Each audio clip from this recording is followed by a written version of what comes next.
Hello. Hello. Morning. Goeiedag Virgil, welkom Virgil. En dankie vir jou ondersteuning vir gister se by-election. Piet, can you hear me well? Loud and clear, Comrade Virgil. Thank you. The only problem is I want to speak to the administration because this is again on my phone. I need to log in on my tablet and I cannot. I've pressed on the button here to join the meeting and it says the same nonsense as the last time on Teams. Doesn't allow me. Steffi, can you hear me? Ja, Alderman, ek gaan nie nou 'n lykie gee. Kan ek maar afsit hierso? Ja, Alderman, log heeltemal uit. Ja, maar dis op my foon hè. Kan julle my op my tablet op my .gov domein inskakel asseblief? Ek maak so. Dankie. Right.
Hallo. Hi, Raadsheer. Nee. Is hy in? Dis op my phone, Steffi. Nee, ek weet nie hoe kan jy my 'n link stuur na my tablet toe asseblief, na die vmgerike@george.gov asseblief tog. Ek het hom so, ek maak so. Dankie. Right.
Morning, môre almal.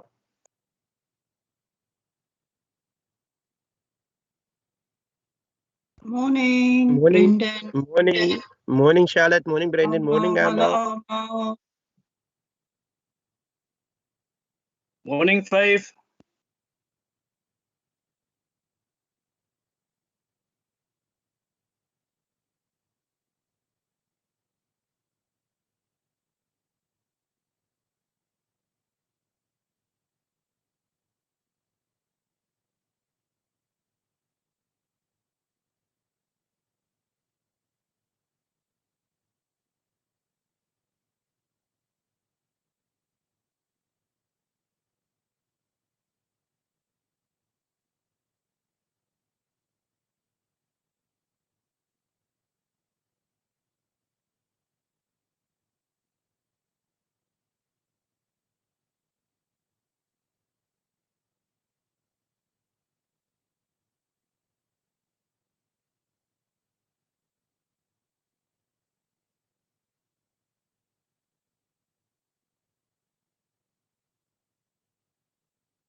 Hello.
Good morning, councillors. Welcome to this meeting. I hope that everybody can hear me.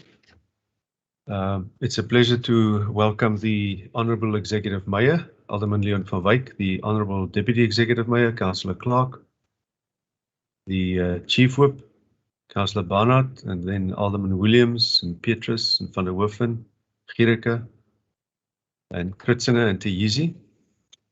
Also the opposition leaders, fellow councillors, the Acting Municipal Manager, Dr. Gratz, directors and acting directors and senior managers and staff members.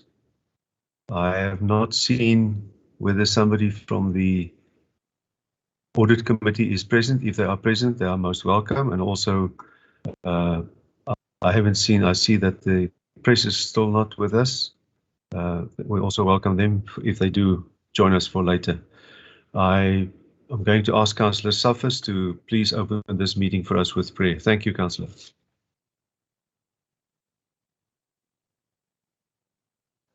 Dankie Speaker. Kom ons buig ons hoofde. Ons dierbare Hemelse Vader, Here, ons kom weer vanoggend, Here. Here, ons buig voor U voetebank, my God. Here, daarom gee ons al die lof en prys, Here. Here, dat U vir ons weer 'n nuwe dag kon laat aanskou, my Vader. Vader, gaan so verder met ons deur hierdie verrigtinge, Here. Here, dat U alle wat daarvoor sit, Here, die nodige insig, wysheid en leiding sal gee, Here, want dit is ter wille van hierdie gemeenskap en van hierdie dorp, Here. Here, gee vir hulle die nodige seëning wat hulle toekom, Here, sodat hulle dit wat hulle besluit, Here, en die beste wil van hierdie dorp sal wees, my God. Vader, ons weet dat ons vele male voor U sondig, Here. Here, maar ek weet dat U ons toemaak met U kosbare liefde, my Vader. Ek pleit dit alles in Jesus' naam en met baie danksegging. Amen. Thank you, Councillor Saffers. Councillors, I also wish to commiserate to those who have lost loved ones since our last meeting. And then at the same time, we wish to those who have had their birthdays since our last meeting, we wish them well and we wish them all the best for this year and the future. We will now proceed to the Mayoral Address. Mayor, you can please proceed. Thank you. Good morning, Speaker. Thank you. Good morning to the Alderman, the Deputy Mayor, the Chief Whip, Councillors, the Acting Municipal Manager, Directors, officials, members of the Audit and Performance Committee present, as well as members of the media or any other public as well. Early in the month, the senior officials and I engaged with National Treasury to present a case for additional grant funding to assist with the substantial infrastructure needs of the municipality to help fund the capital expenditure that we need to undertake over the next 3-year cycle. Our request is for around 100 million rand. While National Treasury have, as expected, indicated that national government is unable to assist at this time, they've advised the that George should apply for a budget facility for infrastructure, which is a program that caters for applications of at least 1 billion rand. This is a program that the metros use for their capital expenditure needs. This is a major application in terms of preparation that also requires that our governance needs to be of a superior quality in all respects. There is also a clear expectation that George needs to encourage increased economic activity and growth, and that our infrastructure and broad service delivery needs would need to be tailored towards encouraging such investment. It is the investment activity that is needed ultimately to make capital contributions and to pay for the services that can then make the loan repayments that will be required to settle and to fund the capital expenditure requirements. Recent comments by Future Growth, one of the major asset management companies in the country, are relevant in relation to the infrastructure projects that we are currently embarking on in their reference, as they put it, to the ailing state of municipal water infrastructure. They comment that research has shown that under the current conditions, infrastructure and infrastructure development can play a catalytic role in economic growth and development, with the benefits accruing over time. Infrastructure development has the following knock-on effects. It allows for easier access to markets and is an enabler for development of other sectors and industries, which gives communities improved access to the formal economy and markets. It has positive impacts on transaction costs. Investment in infrastructure development and maintenance can improve production costs and business competitiveness. The link between the lack of appropriate and adequate infrastructure and poverty alleviation efforts has been seen in many areas.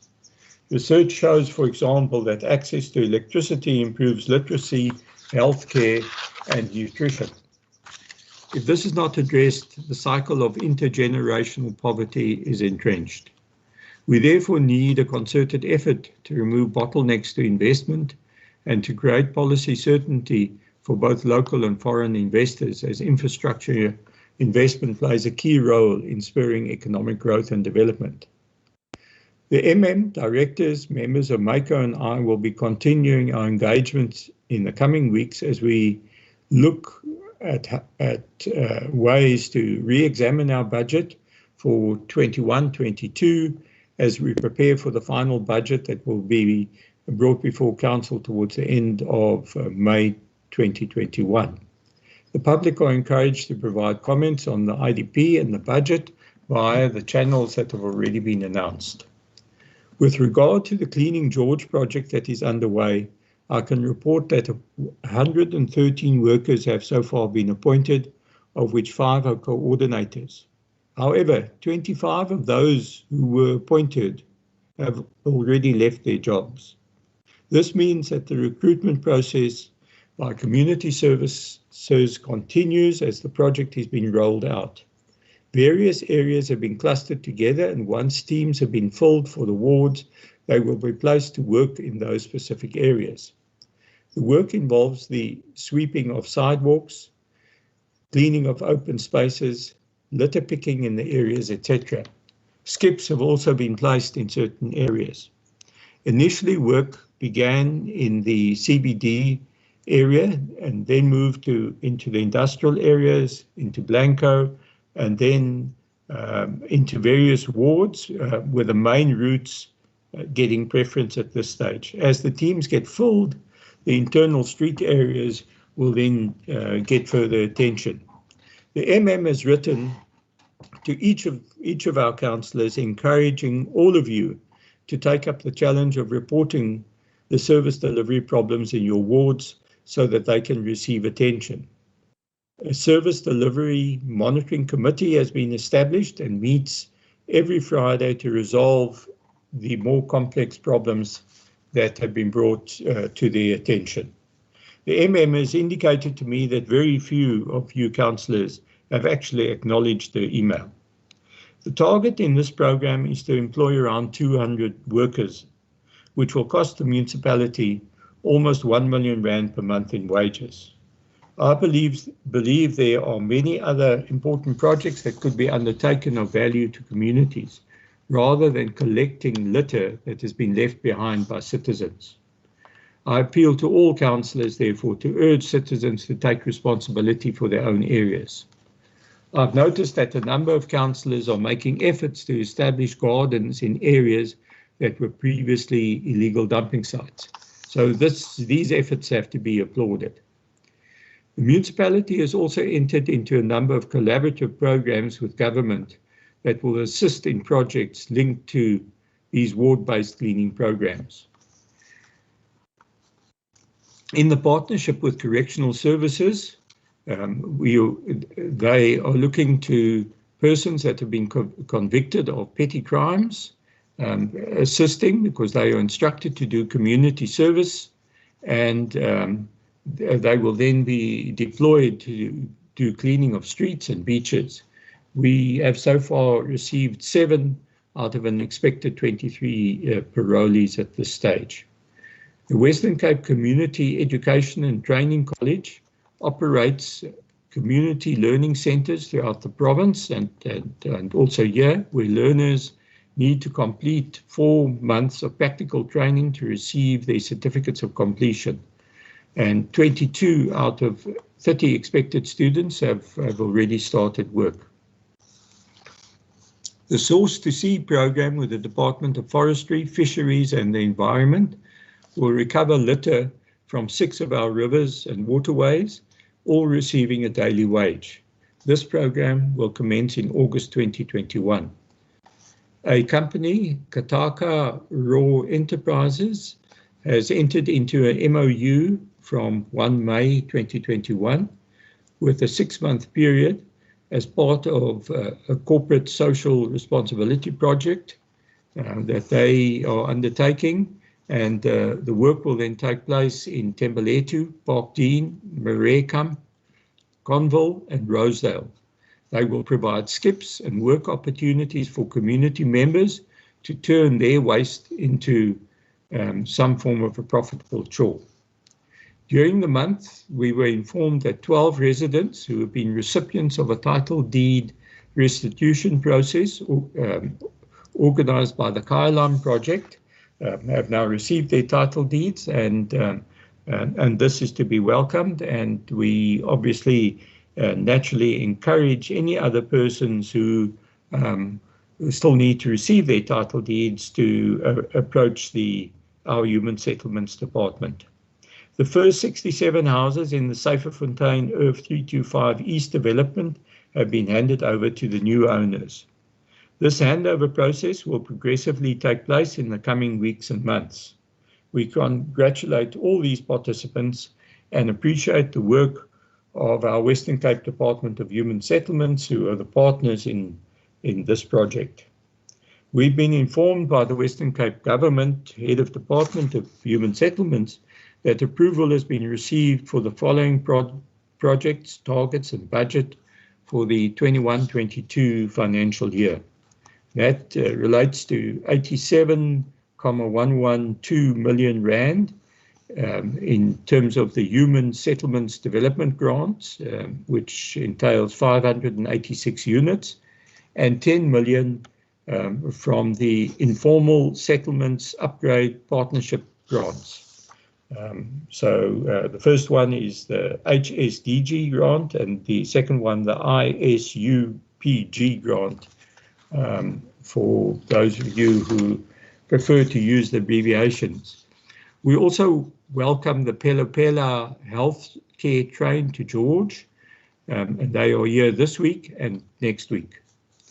We would also like to take note of and are appreciative of the tireless efforts of the acting municipal manager in her efforts to stabilise the municipal administration and to establish the necessary dedication within all the directorates to rectify the inefficiencies that exist within our organisation. One of our biggest targets has to be to restore George as the preeminent secondary city and a key investment destination in the country. And we are going to need a mindset change from all officials and councillors, as well as the support of all our citizens if we're going to achieve this objective. We thank those officials who have stepped up to the plate. Many are working long hours and over weekends to ensure that service delivery standards are improved, that infrastructure failures are repaired as swiftly as possible. Over the past week, we've experienced a water pipeline burst at the ebb and flow bridge over the Tow River that has taken time to repair this old steel line. Communities in Tousranton and Hoekville were severely disadvantaged. We apologise for the inconvenience that they've experienced and thank our staff for their long stints to get the line repaired. The turnaround process that we've embarked on is crucial for the future of George and all its citizens. All of us need to act in the best interest of the municipality in executing the tasks ahead of us. I therefore wish to thank each of you for what you are doing in the difficult circumstances that are being encountered. We include in that the the COVID-19 recovery phase, and the tough economic circumstances that are being experienced in the country.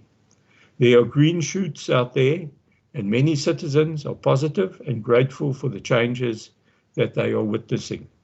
Let this spur us to greater heights. Thank you, Speaker. Thank you, Mayor. We will move on to the replies to the mayoral address. ANC, you have 3 minutes.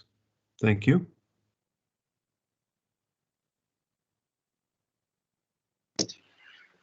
Thank you very much, Speaker.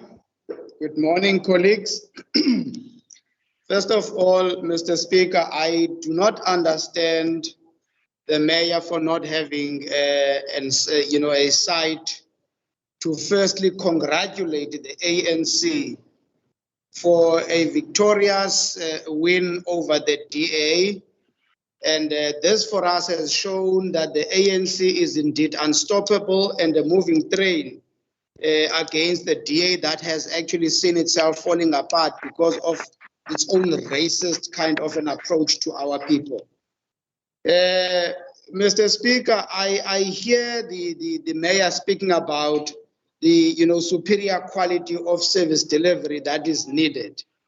I have actually failed to hear the mayor speaking about the quality of lives that can be improved when electricity has been extended to everybody in the city of George. Instead, we see a constant failure by this department and the DA-led municipality in providing this very, very crucial and necessary component of service delivery, which is electricity, whether it's to formal and informal areas. So it's very, very important that we stress on that one, Mr. Speaker. Secondly, Mr. Speaker, I hear the mayor is actually speaking about the ailing infrastructure. I actually, understand that the mayor is also failing to give us a clear, kind of a plan that will speak to the approach or to some kind of an approach to deal with these water pipe bursts that have actually happened in the recent past, where many of our citizens have had to live or stay without water for over 2 days. And I hear the mayor, thanking the citizens of Toosranten and the other areas, and I believe because it's closer to, wide areas again, that he is actually thanking them for the suffering that they have actually gone through and that they have endured that and became patient. Tembale too, in the recent past, Mr. Speaker, has, suffered a great loss of water where they have actually had to go without water for more than 3 days. The speaker or the mayor is not saying anything about that. So it's quite worrying to show so clearly that you are a person that only looks after a particular race's kind of, a particular race, kind of needs. I can't do 5 minutes, Speaker. Speaker. Thank you. I just need to say, I don't know what is really happening with the mayor.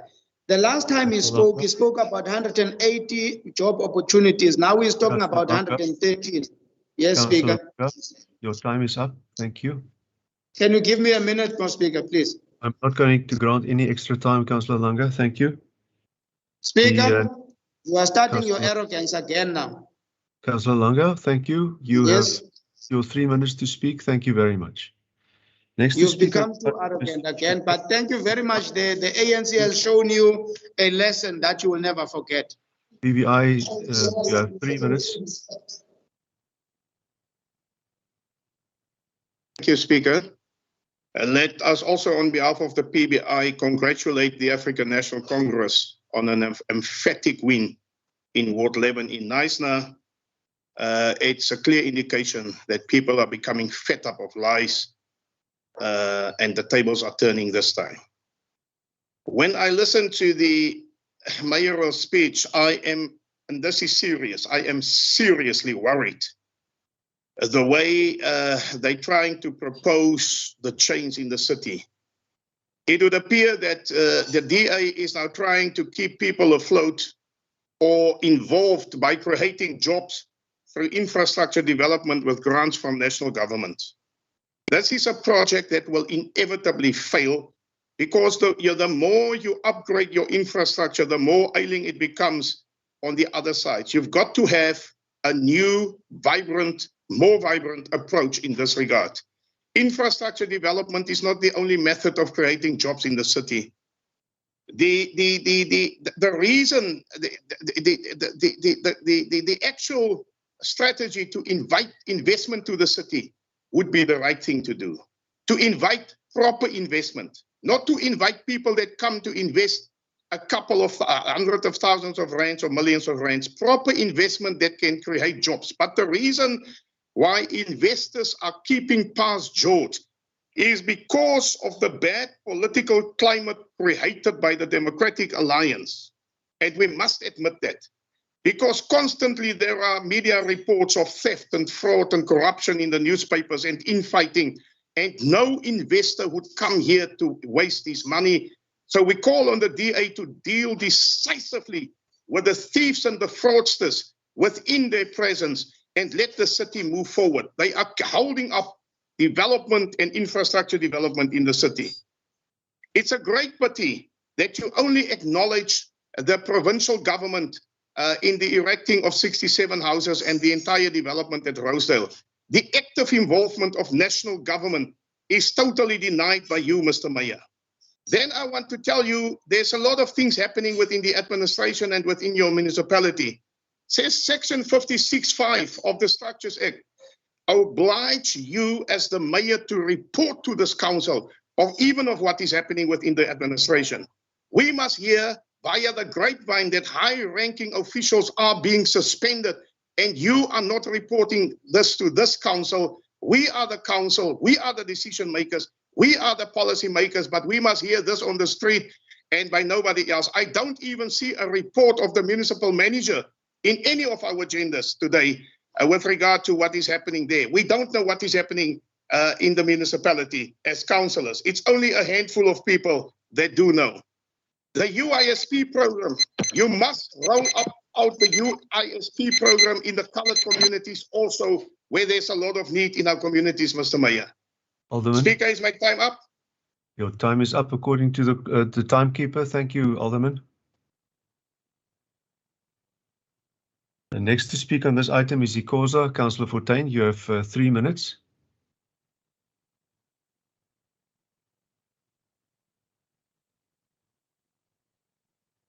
Councillor Fortuin, are you connected? Councillor Fortuin did indicate to me that she has connection problems. We will move on to the EFF, and then if Councillor Fortuin reconnects, we will give her the opportunity to speak or to give a reply. The EFF is next. You have 3 minutes, Councillor Karma. Okay, thank you, Speaker. Greetings, everyone. I was also having a connectivity problem. I couldn't hear a single word from the speaker's mayoral address. So I have to request Tandy to send me another link. So I will be unable to respond on the mayor's speech. Thank you. You can pass, Speaker. Thank you, Councillor Karma. We will arrange for the mayoral address to be sent to you separately, but I will also ask administration to see if we can send Councillor Karma for the remainder of this meeting. Can you just update a link, or if that is the word, or send him another link? Thank you very much. Next to speak on this is good. Councillor Hector, you have 3 minutes. Môre Speaker, luister, ek het ook gesukkel om in te log, maar ek is in. Ek het 'n gedeelte van die toespraak van die burgemeester gehoor. Laat my toe net dat ons dat hierdie huis, die raad, die ANC gelukwens met hulle massiewe oorwinning, en dis duidelike indikasie dat ons mense nie meer goedkoop is nie, soos wat die DA dink nie. Ja, Speaker, rondom die gedeelte wat ek gehoor het van die burgemeester, werksgeleenthede wat daar tans is, of wat u op sin speel, is eerlikwaar, is dit slegs verkiesingsfoefie wat hierdie DA-beheerde raad gebruik. Jy praat daar wat gepraat van title deeds, titelaktes. Ons weet die reg op 'n huising is 'n grondwetlike reg. En as jy 'n huis vir mense, vir ons gemeenskappe gee, veral in ons gebiede. Julle kan dit maar doen hier in julle wit gebiede waar julle wil doen. Kyk, neem die menswaardigheid faktor in ag. Moenie dink die papier, die titelakte wat is, ons mense is gelukkig nie. Dan gee jy 'n huis vir hulle, jy dra 'n huis oor in hulle naam, maar die huis is vol krake, hy val letterlik uit mekaar uit. En in daardie opsig veil ons 'n grondwetlike reg, 'n basiese reg van mense, speaker. Hier word gepraat van verskeie skoonmaakprojekte, raadslede wat die betrokke is. Ek as wydsraadslid het verskeie onder andere na die burgemeester, die munisipale bestuurder, die relevante direkteure, verskeie klagtes gestuur vir die afgelope 2-3 maande met foto's, volledige verslag. Steeds is ons wyke, die wijk waarin ek bly, in 'n patetiese toestand in vergelyking met wyke in die oorwegend wit gebiede. Ek praat van die ekonomiese toestande, waarin ons tans bevind weens die COVID, maar ons mense is werkloos, ons kinders is honger, ons gebiede sit sonder krag en steeds vandag wat die hartseerste gedeelte is, dat hier 2 persone moet ons vandag assesseer of saamstem wat honderde duisende moet verdien in bonusse. Ek kan nie verstaan, hoe kan jy wat alreeds baie verdien, bonusse vat, terwyl ons kinders, ons gemeenskappe honger ly, nie, speaker. Dit is, soos ek sê, jy moet voortgaan met die verkiesingsfoefie en julle moet dink die DA dat ons mense is dom. Ons mense, ons gemeenskappe se oë het oopgegaan en hulle gaan die kospakkie by julle vat, hulle gaan die huisie by julle vat, maar hulle gaan julle oortuig. Julle gaan hulle nog aanry na die verkiesing toe. En ek sien uit na die volgende 6 maande. Geniet die 6 maande wat julle in beheer is en gaan voort. Dankie, speaker. Thank you, Councillor Hector. Ms. Apollos, can you please translate? Thank you. Thank you. Good morning, Speaker.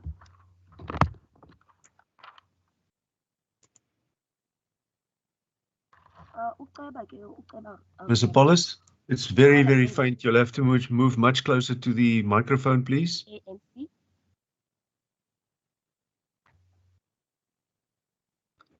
Congratulations kakhulu ku-ANC. Kuyabonakala ukuba abantu badikiwe, abantu bafuna inyani, kwaye ke abantu abasekho cheap, abantu abathengwa ngokuhlobo i-DA eyenza ngayo. Ngoko ke ndifuna ukuthi congratulations kwi-ANC. Uthi ke usodolophu uthethile malunga namathuba omsebenzi. Ikhangeleka ingathi zindlela nje i-DA eyenza ngayo zokurhweba abantu ukuba abantu babavotele, ngoku kungathi kuvuleka amathuba omsebenzi. Uthethe malunga ke ngoku nee-title deed ke ezithe zanikezelwa ebantwini, i-title deed ezinikezelwa ebantwini ezibenza abantu babe ngabanini bezindlu. Kodwa ke kwezethu ingingqi abantu abaxolanga, ningazinikezela nina kwezenu ingingqi, kodwa kwezethu ingingqi abantu abaxolanga ngoba nibanika njani abantu izindlu ezine-cracks okanye ke ezisafuna ukulungiswa, kodwa nizingce ukuba ninika abantu izindlu. Uthethile ke malunga ne-project zokucoca okanye i-cleaning project othi oceba abekho involved kuzo. Uthi mna kumatyeli amaninzi ndithe ndathumela iingxelo ezichazayo malunga neengingqi zethu ezisemdaka. Kunangoku ndisalindile ngoba sisahleli phantsi kwezo meko zinjalo. Thetha malunga nesimo sezoqoqosho esithe sachaphazeleka ngenxa yobhubhane eyi-COVID ethe abantu abaninzi bazibona bechaphazeleka yiyo. Abantu bahleli abaphangeli, abantwana balambile nengxaki yombane esijongene nayo. uthi ke abantu funeka kwenziwe njani na ngoba abantu bahleli bengenamisebenzi kodwa kukho abantu abazawuthi bathathe iibhonus kanye bafumane iibhonus zabo kube kuhleli abantu abalambileyo nabantwana abahleli belambile kodwa kukho namhlanje abantu abazawuthatha iibhonus. Uthatha njani na iibhonus kukho ezingxaki sijongene nazo? Uthi ke kodwa ke abantu baya bevulekelwa ngamehlo ngoba abantu ke abasavalekelanga ngolo hlobo. Ewe bazazithatha ii-food parcels, baza kuthatha ukutya kwenu bazithathe nezinto enibenzela zona kodwa abantu iingqondo zabo ziya zivuleka okanye ziya zikhileka. Enkosi. Thank you, Ms. Apollos. Councillor Fortuin, I see your hand is up. I take it that you have rejoined us. If it is to take your turn to reply, you have 3 minutes. Thank you. Baie dankie speaker, jammer vir die ongerief. Ek het aangedui dat ek bietjie probleme ondervind, so dit weer gebeur, u moet maar verstaan. Ek kon nie alles hoor wat die burgemeester sê en ek het hier en daar geluister. Maar ja speaker, ek wil eerstens sê baie hartlik geluk aan die ANC met hulle oorwinning in die by-election in Knysna. Dit is 'n duidelike teken, ons mense se oë speaker is besig om oop te gaan. Mr. Meyer, ek wil aan u sê dat om swart sakke en groen sakke nou vir ons mense uit te deel is die een ding. Maar om ons gebiede in te kom en te kom kyk die situasies in ons gebiede is iets heeltemal anders te Mr. Meyer. Tweedens, Mr. Meyer, dit gaan nie vir ons help elke keer wanneer dit net voor verkiesingstyd, daar kom daar nog geweldige werkies uit, daar's werkskeping hier en is seker mense wat die werke kry in hierdie werkskepingsprojekte, net mense wat vir 'n sekere politieke party moet stem nie. Ons mense se oë, Mr. Meyer, en ook vir die hele regerende DA se oë is wet oopgegaan. Ons maak ons mense in die strate bewus dat, luister, 'n kospakkie wat jy gaan kry, gaan jy nou eet. Ons dink aan die langtermyn en ons werk op die langtermyn. Mr. Meyer, ek het gehoor, u het genoem, u sê dat die raadslede moet in samewerking doen nie, hulle gee nie hulle samewerking nie. Nou wil ek vir u dit sê, as 'n amptenaar, net gister het dit gebeur, 'n amptenaar noem en sê, hy werk nie met PR councillors nie. Hoe wil u dan hê dat ons moet samewerking hê, saam met ons amptenare, as hulle die boodskap daar buite vir die gemeenskap sê, ek werk nie met PR councillors nie, ek werk met wijkraadslede. U moet daardie boodskap, moet die moet sy opvolg, want dit is 'n bad boodskap om vir die mense daar buite te sê, ek werk nie met PR raadslede. Ons deputy mayor is 'n PR councillor as ek reg is, so nou weet ek nie as die amptenaar dit noem nie. Maar Mr. Meyer, ten laaste om te sê dat is ons werk om ons mense se mindsets te verander, dat ons mense die werklikheid besef, want in die toestande waar ons mense in sit, en as ek praat van ons mense in die arm gebiede, in die gebiede wat die minderheidsdienste moet kry, wat iemand gesit 'n tafeltjie nou onlangs, Mr. Meyer, en hulle deel swart sakke, groen sakke uit, met hulle vra die mense se ID's, die mense moet hulle ID-dokumente bring, om dan in te vul. Ons weet wat 'n plan daarmee besig is, en dis ook die waar ons gaan aankla. Yes, skelms wat dit doen. Hy skelms opvang word. Op die Mr. Meyer om vir en vir al die regerende DA mense te sê is, ons mense word nou se oë is oop en ons mense is moeg om bedrieg te word vir 5 jaar, 4 jaar lank, as almal weg en ewe skielik hier kom hulle en dan kom sit hulle tafeltjies met klere uit te deel. Ons mense is honger, hallo. Ons mense is honger daar buitekant. Ons jong mense het die werkie. Ons jong mense sit op die strate en elke keer moet hulle in gevangenisse inkom as gevolg van hulle is ledig. Daar's die aktiwiteite. Kom maar ons wyke toe, Mr. Meyer. Kom kyk wat gaan in ons gebiede aan. Dan praat ons weer. I thank you. Thank you, Councillor Fortuin. Ms. Apollos, can you please translate? Thank you. Mr. Speaker. Alderman. Kan ek net vra dat Raadslid Fortuin hy amptenaar se naam bekend maak asseblief? Dat ons net weet wie dit is. Wie sulke onsin praat, laat ons net hoor wie hy is asseblief tog. Alderman, you can ask offline. Thank you. Mr. Fortuin. No, but for the interest of this meeting, we need to know who's this official. We need to know. Ja, ek het die official se naam. Hy weet wie hy is. Hy sit in hierdie meeting. Die official is in hierdie meeting. Alderman, Hy hou hom please. groot. Hy Alderman, hou hom groot. Ons sal hom wys wie ons eintlik is. Ons sal hom wys. for the last time. Alderman, for the last time. Mr. Paulus, can you please translate? Thank you. Ikhosa ke yona ke ithi ayikwazanga ukuva kakuhle ke intetho kasodolophu ezinye indawo ebemane iqhawuka ngoko ke uzawuhlomla kwindawo ebekhe waziva. Okokuqala ke izawuthi congratulations kakhulu kwi-ANC, iyavuyisana kunye nayo ngokuthi iphumelele kwezangingqi iphumelele kuzo. Kuyacaca okanye kuyabonakala ukuba abantu baya bevuleka ngoku amehlo, avulekile amehlo abantu ngoko ke bayakwazi uthatha izigqibo ezisizo. Uthi ke usodolophu kuza ngoku ke nophulo olunikezela ngee-black bags nezinye izinto nezinye izinto enizama ukuloba okanye ukurhweba ngazo abantu ayizolunga ngoba ngoku abantu babonile futhi abantu bayakwazi ukuzithathela izigqibo nokuzisa ngoku iiprojekthi ezithile enizizisayo zokuzama ukunika abantu amathuba omsebenzi kuba kaloku ngoku nileqa ukhetho. Ziindlela enisebenza ngazo futhi ke abantu nazo bayazibona ezo zinto. Amehlo abantu avulekile. Futhi ke ii-food parcels izinto zangoku kukutya kwangoku okuzawuthi kuphele abantu behleli begcakamele ilanga bengaphangeli i-food parcel iphele. Ngoko ke abantu banezidingo ezidingekayo ukubana mazijongwe kungajongwa izidingo zangoku. Yaqhawuka ke eyethu inethiwekhi izombamba xa ethetha malunga uthi kukho i-official uthethe malunga neekhansila ezingasebenzisaniyo kodwa ke sayenza njani naloo nto leyo? Kukho i-official ezithile ezithi zona azisoze zisebenze nee-PR councillors. Uthi ke thina masisebenzisane njani nabantu abanjalo. Yaphinda yazombamba xa ethetha malunga nee-food parcels ezi zinikezelwayo ebantwini. Abantu bavuleke amehlo ngokuthi nenze iinzame okanye iindlela zokuhlala ezitafileni ngoku ninike abantu ukutya neempahla ngeli xesha lokugqibela kuba nifuna abantu banichonge.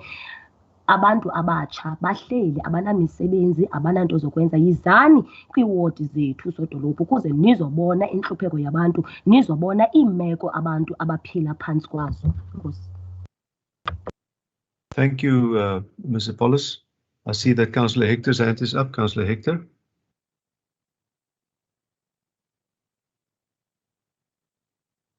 Ja, speaker. Ja, speaker. Ek het net 'n vraag rondom die betrokke amptenaar. Councillor Hector, I'm not going to allow any questions now. We're doing the reply to the mayoral address. If there's something regarding officials or so, you're welcome to take it up with the MM. Thank you very much. Okay, is die nie die regte platform, speaker? As far as I'm concerned, it's not. You are welcome to raise it with the MM, and I'm sure the MM will be more than ready to respond to that. Thank you.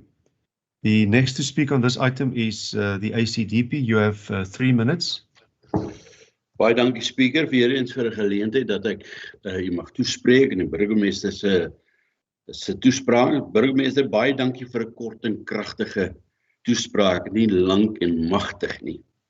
Het in kort probleme aangespreek wat daar is, maar wat vir die ACDP uitstaan, weer eens speaker, is ons verouderde infrastruktuur. Ons sal moet as raad daarna omsien om hierdie verouderde infrastruktuur te vervang, anders gaan ons aanhou met probleme sit, soos in Touwsranten en Hoekville met die ebb and flow water daar wat is. Dat mense my gekontak wat sê, hulle het nou in daai tyd wat hulle vir 5 dae nie water gehad het nie. Nou ek kan nie verifieer of dit die waarheid is nie, maar ek is daagliks gekontak oor die probleme daar.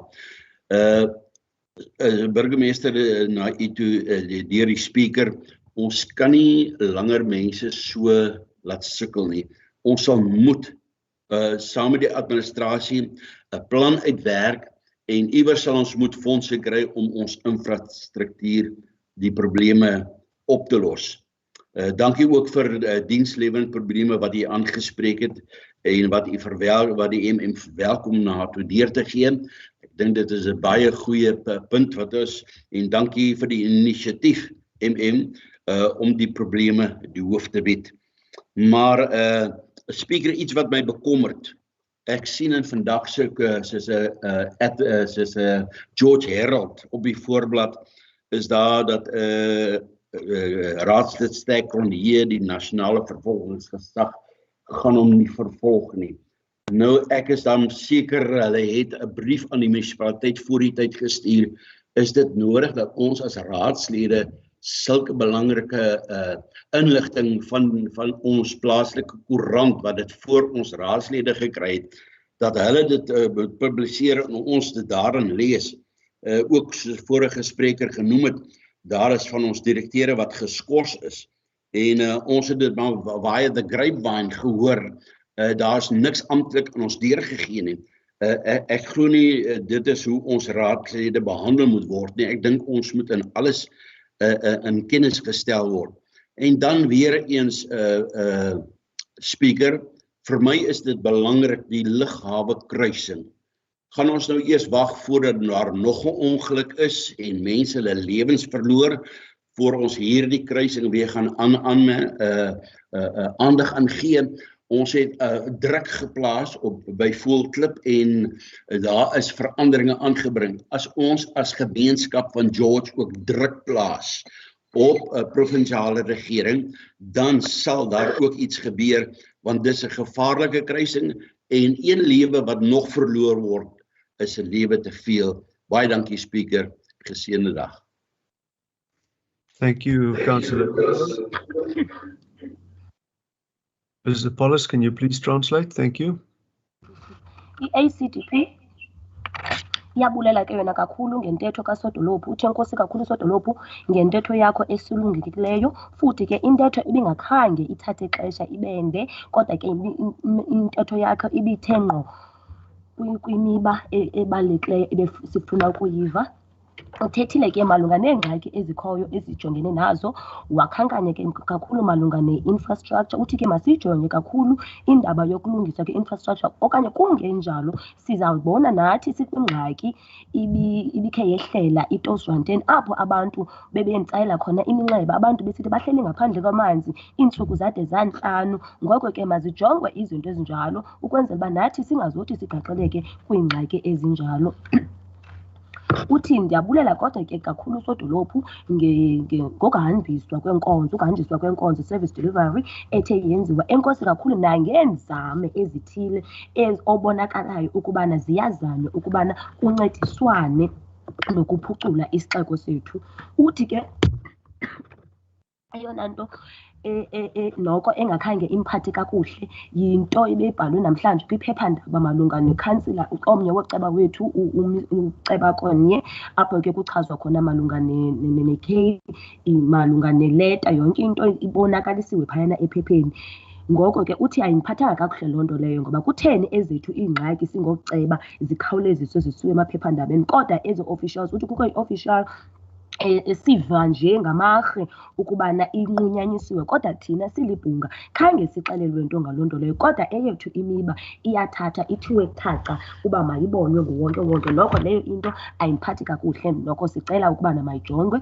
Uthi ke wachaza malunga nale cross yapha ngase-airport. Uthi kudala ke noko ndihlaba ukhwelo ndichaza malunga neengozi ezithi zehle khona, noko makujongwe okanye makuqhutyekekwe kujongwa malunga neendlela ezothi zikhawulelana nokufa kwabantu, ngoba baninzi abantu abaphulukana nempilo zabo khona. Uthi ke siye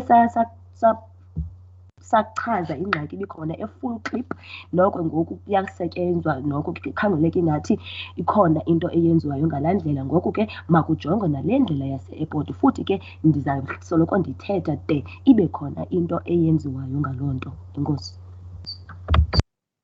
Thank you, Mr. Paulus. I admire your ability to do it so comprehensively. Next to speak on this item is the AIC. Councillor Mkondu, you have 3 minutes. Very good morning to everybody, and let me say congratulations to Ndlunkulu for taking it and setting up a pace that shows that we are actually about to take over all over in this country. And I hear the well-prepared speech of the mayor. He is very good in sitting down and drawing the speech, but the fact is how far through is whatever motions behind the wording, well-prepared wording. Because really, I share the very same sentiments with the other comrades that said, as much as he talks so good, but he does so little to actually satisfy the people. Our places are very dead.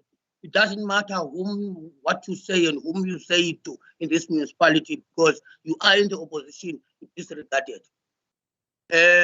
I'll leave you there, Mr. Mayor. Look at Thembalethu for that matter.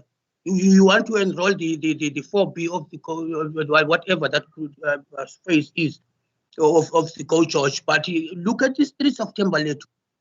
It's very unbearable. How can we allow buses to go into Thembalethu in such small streets that are actually lesser than 9 meters?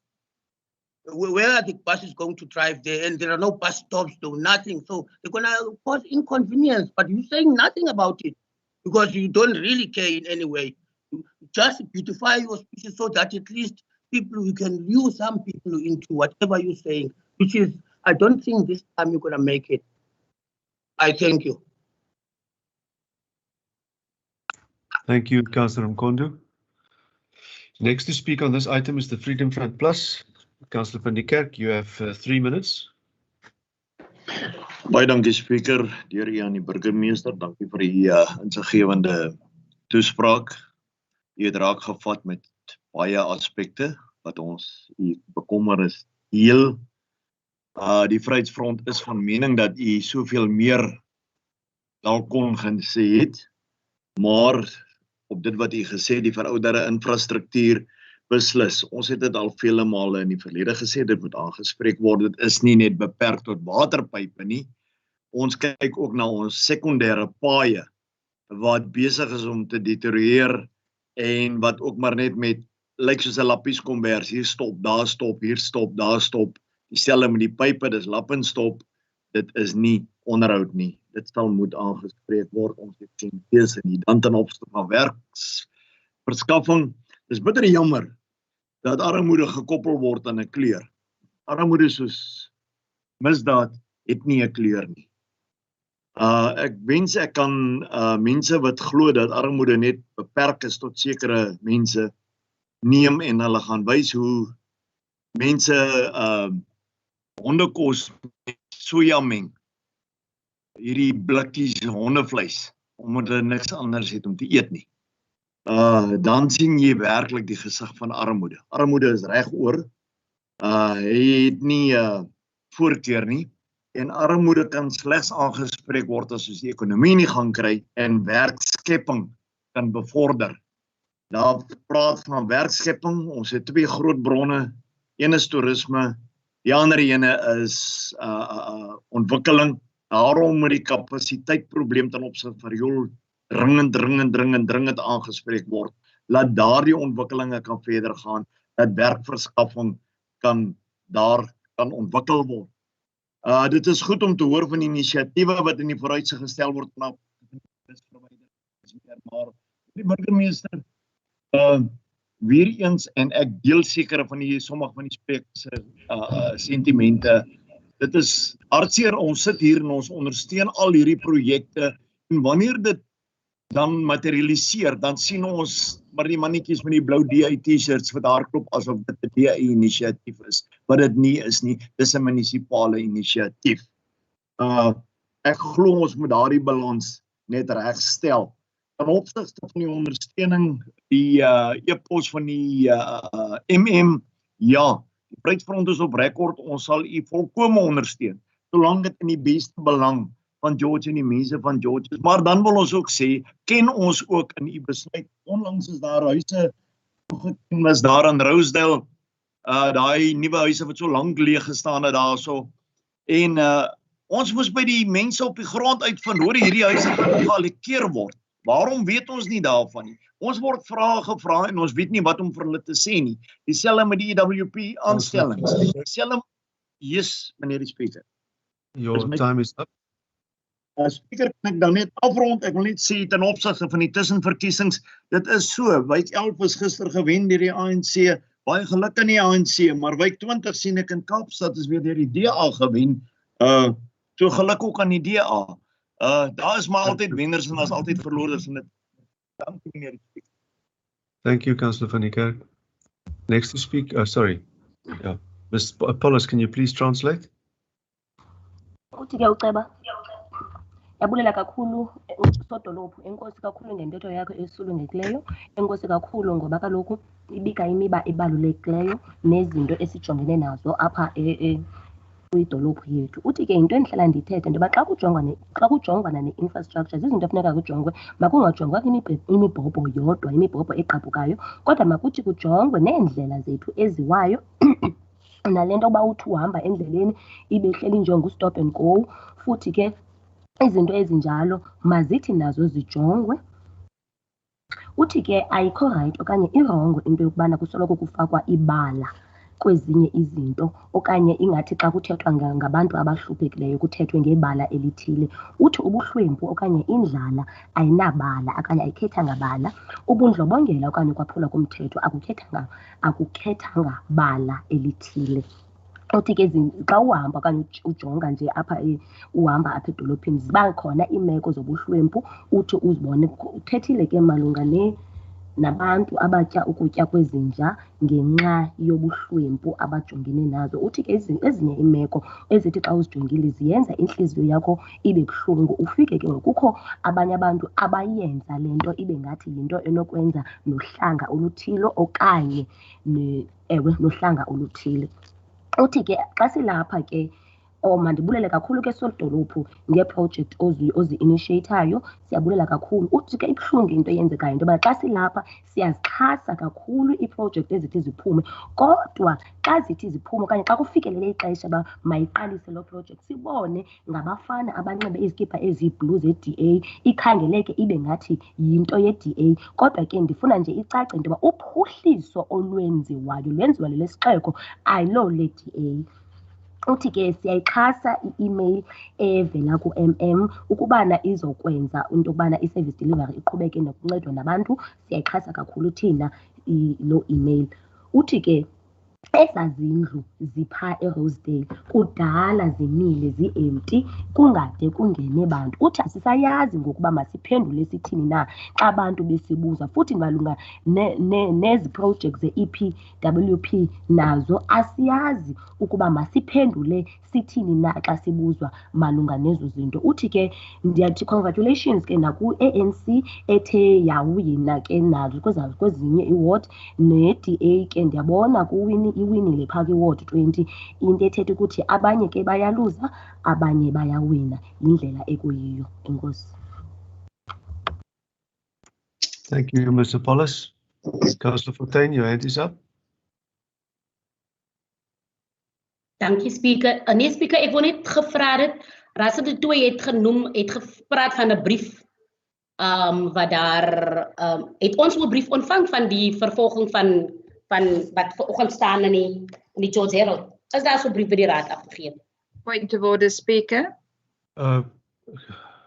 Can I just respond to that before you speak, Councillor Viljoen? Councillor Fontaine, there's to be, according to the Rules of Order 11.1, we are not debating or raising points of order. You're welcome to raise this with the municipal manager offline. You are more than welcome to do that. Okay, dankie. As far as the question is concerned. Thank you. Last to speak on this item to wrap up the replies to the mayoral address is Councillor Struble. Councillor Struble, you have 3 minutes. Good morning, Speaker, and thank you so much to yourself and to all our councillors. Regarding the need for substantial infrastructure of the municipality, it is heartening to hear that our municipality has the opportunity to apply for a budget facility of at least 1 billion rand over a 3-year period. This will indeed create job opportunities, stimulate our economy, and deliver top quality services to all residents. And I would like to call on all governance structures involved to encourage increased economic activity and growth.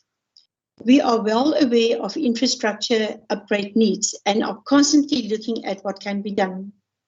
Speaker, it is interesting to note the comments by Future Growth Asset Management, which the Mayor alluded to on municipal water infrastructure. The following benefit can never be overemphasized, namely that the electricity improves literacy, healthcare, and nutrition. If this is not addressed, the cycle of intergenerational poverty is entrenched. Therefore, the need to create an attractive platform for local and foreign investors should be one of our priorities. Then the electric wheeling project that is currently underway is the most innovative idea to create infrastructure investment. This is the direct action through private investments to boost our economy and to counteract Eskom's inability to provide sufficient services. Another exciting project which will create hundreds of jobs and investment is the new Mediclinic. The influx of people into George shows great governance, and we are indeed one of the top municipalities in South Africa. It is really ironic to hear how some of the opposition parties talk, whilst ANC-led municipalities fare the worst. The DA in George truly cares about its people. This is evident in 134 soup kitchens being successfully run, which was a Taylor project used by other municipalities. We understand indeed, Mr. Speaker, that this is a silly season, and it's a pity to hear how opposition parties are playing cheap politics and not truly reflecting on the real needs of the communities. The Western Cape, the top province, is run by the DA, who is truly making a difference, and so reflected in all the audit results. Referring to our budget for 2021-22, it is imperative to focus on obtaining public participation regarding the IDP by maximizing the communication channels available amidst the current COVID regulations and the challenges thereof. Then, Mr. Speaker, addressing the matter of the discipline of staff, except the Section 56 managers. This is a function of the accounting officer, not the council. No director has been suspended without council's approval. Staff for disciplinary matters are dealt with by the MM. Mr. Speaker. Thank you, Mr. Speaker. In closing, I wish to reiterate our Mayor's call that all of us need to act in the best interest of the municipality in executing the tasks ahead of us. Thank you, Mr. Speaker. Thank you. Mr. Speaker. Alderman, your hand is not up. Okay, I'm raising a point of order because you must be consistent. You refuse to give us extra time. You are allowing other councillors extra time. Sorry, Councillor Alderman. I'm not going to entertain that. We move to. You won't be able to entertain it because the spec speak for it. Thank you, Alderman. We move to item 3 on the agenda: applications for leave of absence. Did you receive any applications for leave of absence? Morning, Speaker. Morning, everybody. Yes, I received applications for leave of absence from Councillors Daniels and Eerso. Councillor Royland indicated that he will be late. And then Mr. James is currently on leave. Mr. Godfrey Lowe is standing in. Thank you. Thank you, Councillors, you know the drill. When I read your name, please indicate your presence. Councillor Adams. Speaker, ek is hierso. Almal sê goeiemôre. Good morning. Good morning. Councillor Barnard. Good morning, present. Councillor Brown. Good morning, present. Councillor Buys. Morning, Speaker, teenwoordig. Councillor Clark. Present, Speaker. Good morning. Councillor Cronje, sorry. Morning, Speaker. Present. Councillor Daniels has apologized. Councillor Dikilili. Morning, Speaker. I'm present. Thank you. Councillor Dutoy. Teenwoordig, Speaker. Councillor Eerso has apologized. Councillor Farrell. I know that he's out of the country, but I believe he's with us. Councillor Farrell. Present, Speaker. Thank you, Councillor Farrell. Councillor Vugland. Present Speaker. Councillor Fortuin. Teenwoordig, Speaker. Councillor Fry. Goeiemôre Speaker, ek is teenwoordig. Councillor Alderman Giereke. Present. Councillor Gultik. Councillor Gultik present. Councillor Hector. Teenwoordig. Councillor Henge.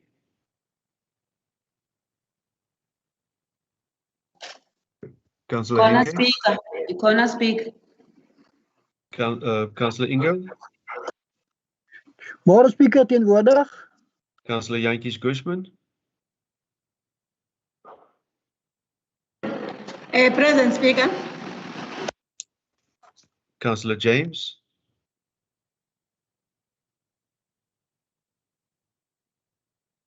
Councillor James. Councillor Johnson. Good morning, Present Speaker. Councillor Kama. Tikona someone. Alderman Kritzinger.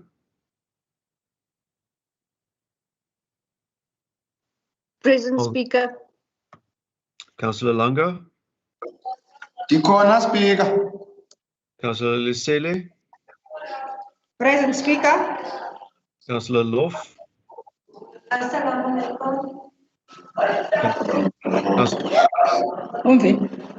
She's present, Speaker. She says Assalamu alaikum. Thank you. So noted. Councillor Low. Present speaker. Councillor Mbete. Present. Thank you. Glad to hear that you have your voice back. Councillor Mdaka.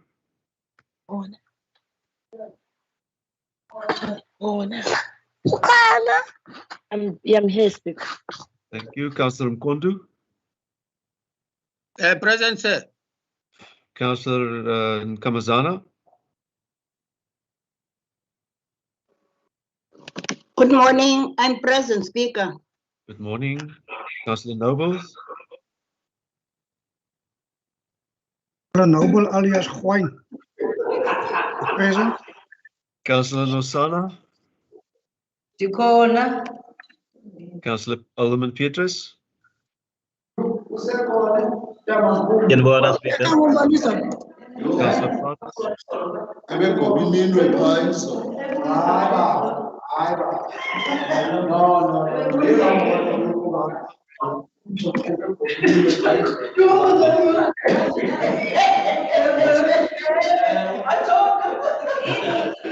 Switch off the microphone. Councillor Roofse. Present Speaker. Good morning. Councillor Royland. Councillor Royland. Councillor Suffers. Present Speaker. Councillor Snyman. Present Speaker. Councillor Stander. Present Speaker. Councillor Stemela. Present Speaker. Councillor Strubel. Present Speaker. Alderman Tayizi.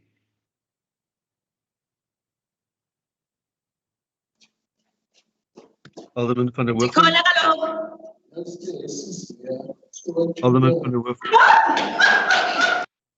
Tikona Speaker. Councillor van Niekerk. Teenwoordig Speaker. Alderman van Wyk. Present Speaker. Councillor van Brandes. Present Speaker. Councillor Wessels.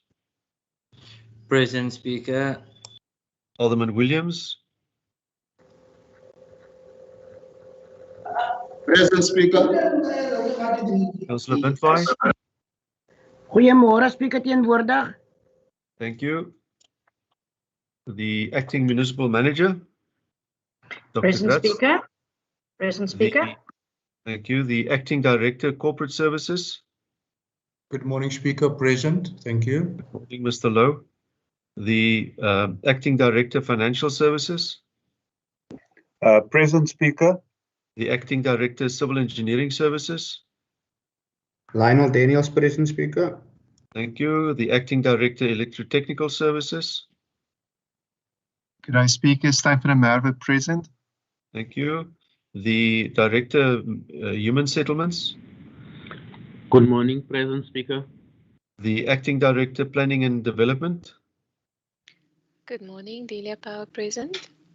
The Acting Director, no, it's no longer the Acting Director. The Director, Community Services. Good morning, Speaker, present. The Director, Protection Services. Good morning, Speaker, present. Good morning, Mr. Erasmus. The Deputy Director, Legal Services and Compliance. Present, Speaker. Thank you. Is there a Deputy Director, Corporate Services in the House? Or is that also Mr. Lowe? That's him, sir. Thank you, Speaker. Thank you. The Deputy Director, Internal Audit. Good morning, Speaker, present. Good morning. The Manager, Legal Services.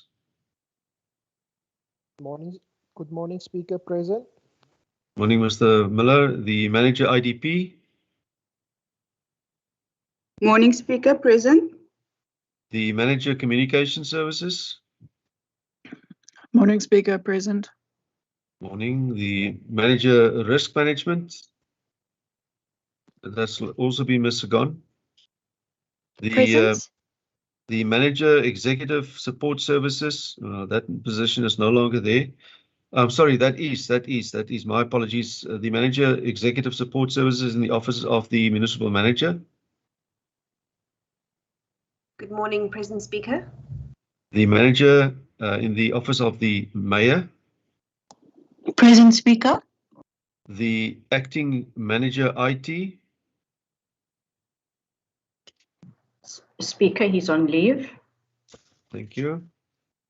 The Manager, Committee Support. Morning, Speaker, present. The Senior Committee Official, Committee Support. Present, Speaker. The Senior Clerk Committees, Committee Support. Good morning, Speaker, present.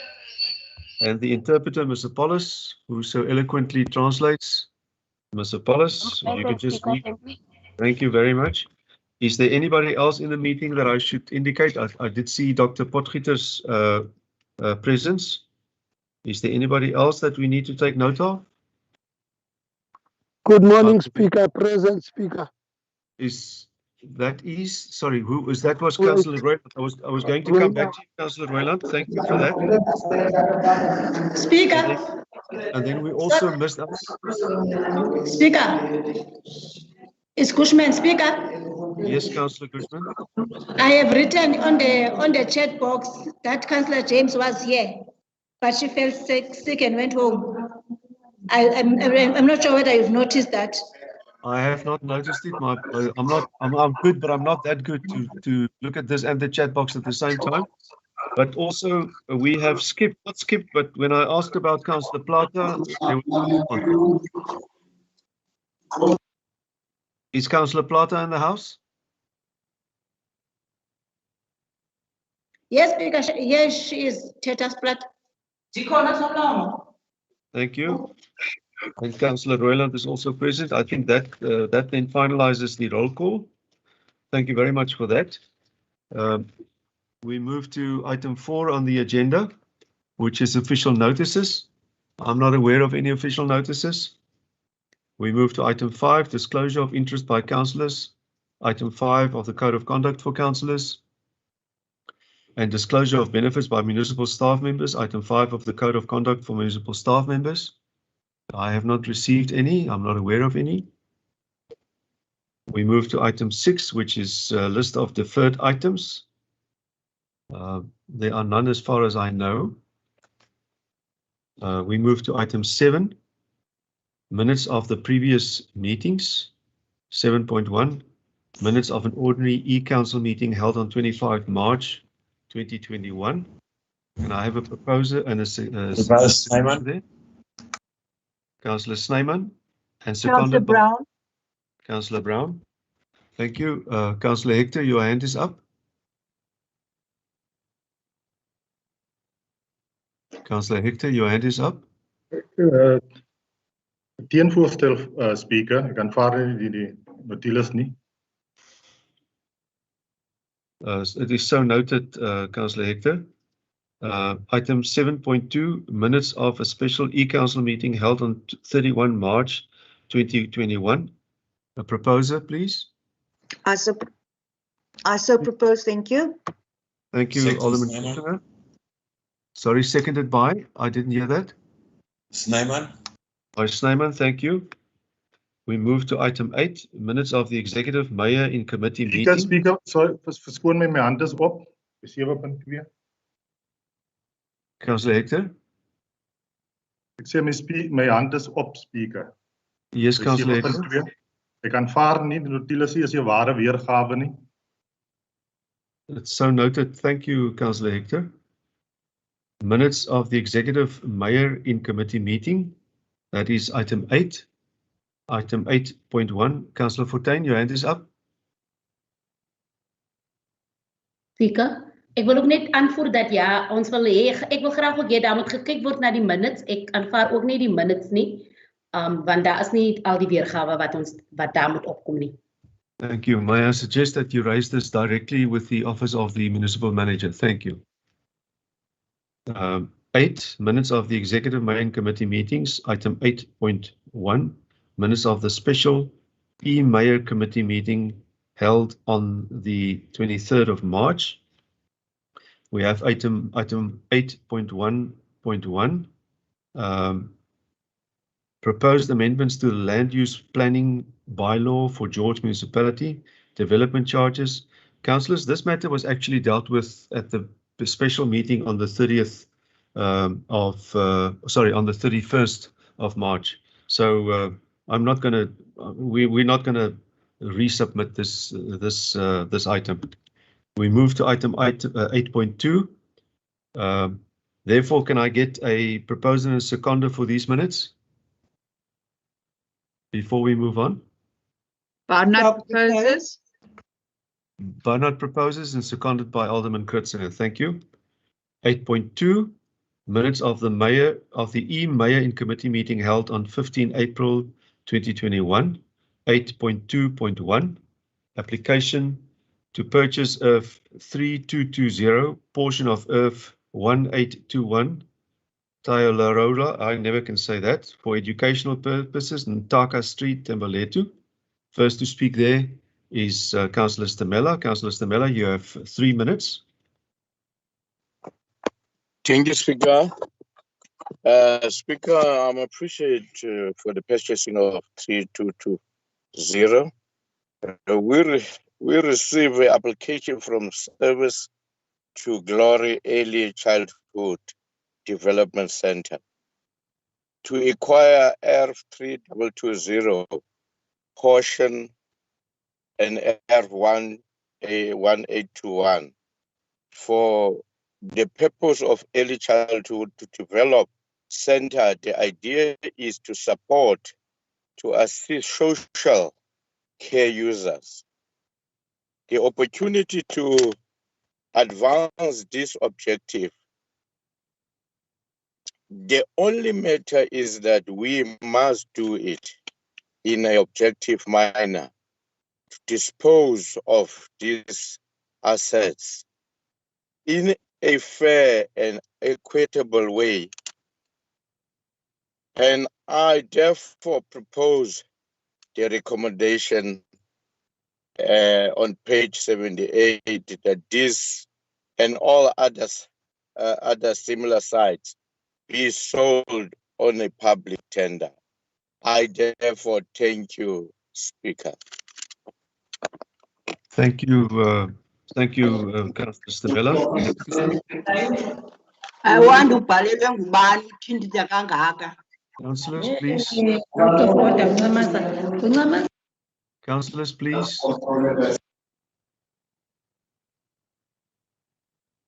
Next to speak on this item is the ANC, Councillor Langa. You have 3 minutes. Thank you very much, Mr. Speaker. Let me first highlight our concern with regards to this, Speaker, specifically the area wherein this site is actually situated or located. From the side of the ANC, we can never be against any kind of a developmental approach or a developmental, mind. In as far as this is concerned, we do not have an issue about a site that is being sold to somebody, particularly for educational purposes. However, Mr. Speaker, it is quite concerning, and especially on the site where this site is located.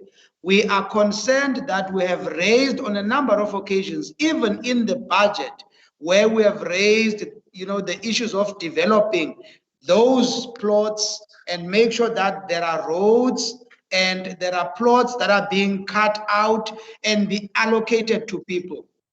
Given the problem that we're facing in George, where land invasion is so rife, Mr. Speaker, anything that seeks to give or that will show that there is piecemeal selling of land, particularly on that land, might result into people revolting and end up, invading the land. People are desperately waiting for this piece of land to be given to them so that they can start building, their own homes. And we are calling on this DA government to continue to applaud the province for providing, opportunities. But this has been coming for a number of years and nothing has been done to develop this piece of land, which is one of the last remaining pieces of land that must be developed. I don't know what is actually making this, this so difficult. We cannot afford to have that piece of land also to be invaded now, Mr. Speaker. So that means now we are asking or pleading with yourselves as the DA to make sure that that piece of land is actually being prepared for human settlements. We know that it's not going to be for now that houses are being built, but at least we request that you make sure that this thing must be done expeditiously and to provide those sites to people so that they can start owning their own properties. One question, Mr. Speaker, as the last point. What happened to the decision where we said an amount of money must be allocated, particularly and specifically to develop that piece of land to install services so that this can also be realized? I'm actually asking that to Mr. Lebe now through you, Mr. Speaker. Thank you, Councillor Langa. Mr. Lebe, through the MM, can you perhaps respond?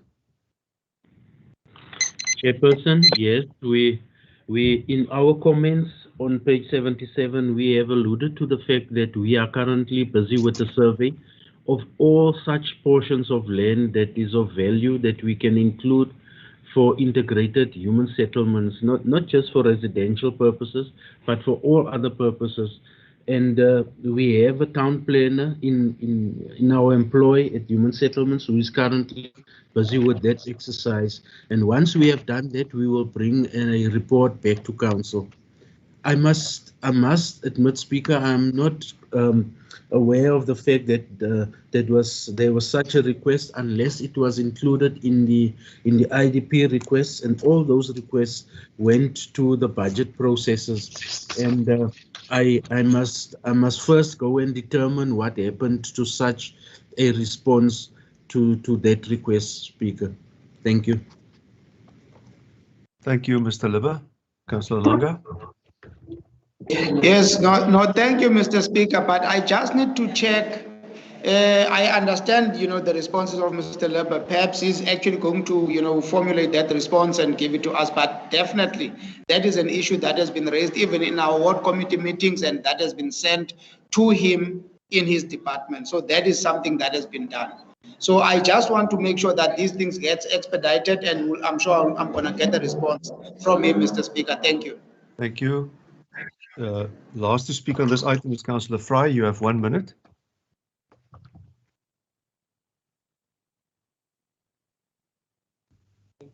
Councillor Fry, are you connected?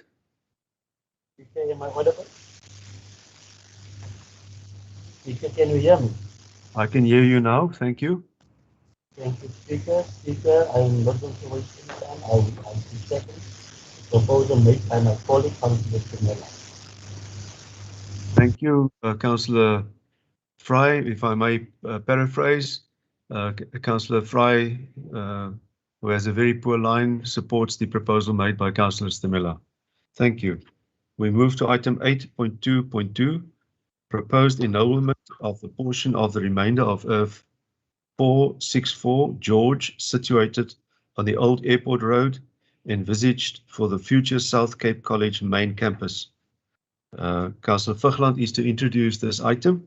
You have 4 minutes, Councillor Vugland. Speaker, good morning, and thank you for this opportunity. Speaker, the purpose of this item, 5.6.1, has the intent to achieve a triple outcome, which I will explain in short. To rescind a council decision of 29 August 2018 and to replace it with point D of the recommendation in the agenda. To enable council to proceed with their planning to grant permission for an entry road between the R102 and the Kingswood Golf Estate, to authorize the municipal manager to initiate studies for the ennoblement of that portion of Earth 464 and to grant an extension to South Cape College until 2023 to obtain the necessary financing for this project. I so propose, Speaker. Thank you.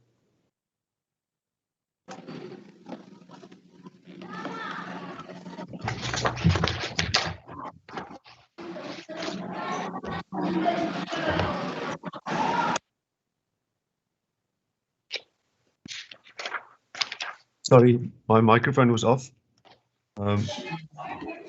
Sorry, I can't. Councillors, please, there's a hell of a lot of disturbing background noise from Councillor Dikilili's device.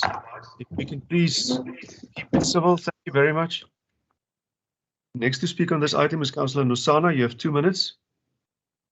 Thank you, Speaker. As the ANC, we saw the recommendation on page 86, and we have little problem with B of the recommendation, especially the part that says the funding must be secured before 31st March. We think that Speaker, unless there is already someone that the DA has in mind for that land, because from now we are to go to 31st March 2023. That time is too small for them to secure the funding. Thank you. Thank you, Councillor Nosana. Next to speak on this item is Speaker Hyde. Alderman Kireke. How many minutes do I have, Speaker? Alderman Gireke, please hold. Sorry, they've switched off that microphone. You have 2 minutes according to the speakers list that I received, Alderman. You have 2 minutes. Okay, that's all right, Speaker. I just want to know what you read in the contents of the item, and in comparison to your recommendation, I read different things here. I read inter alia that money should be available, funds should be made available for the construction of the road leading to your Roy River. If that is correct, can I just hold there? Can somebody just answer me on that one before I finish, please? Thank you, Alderman. Mr. Libber, through the MM, can you perhaps respond to that?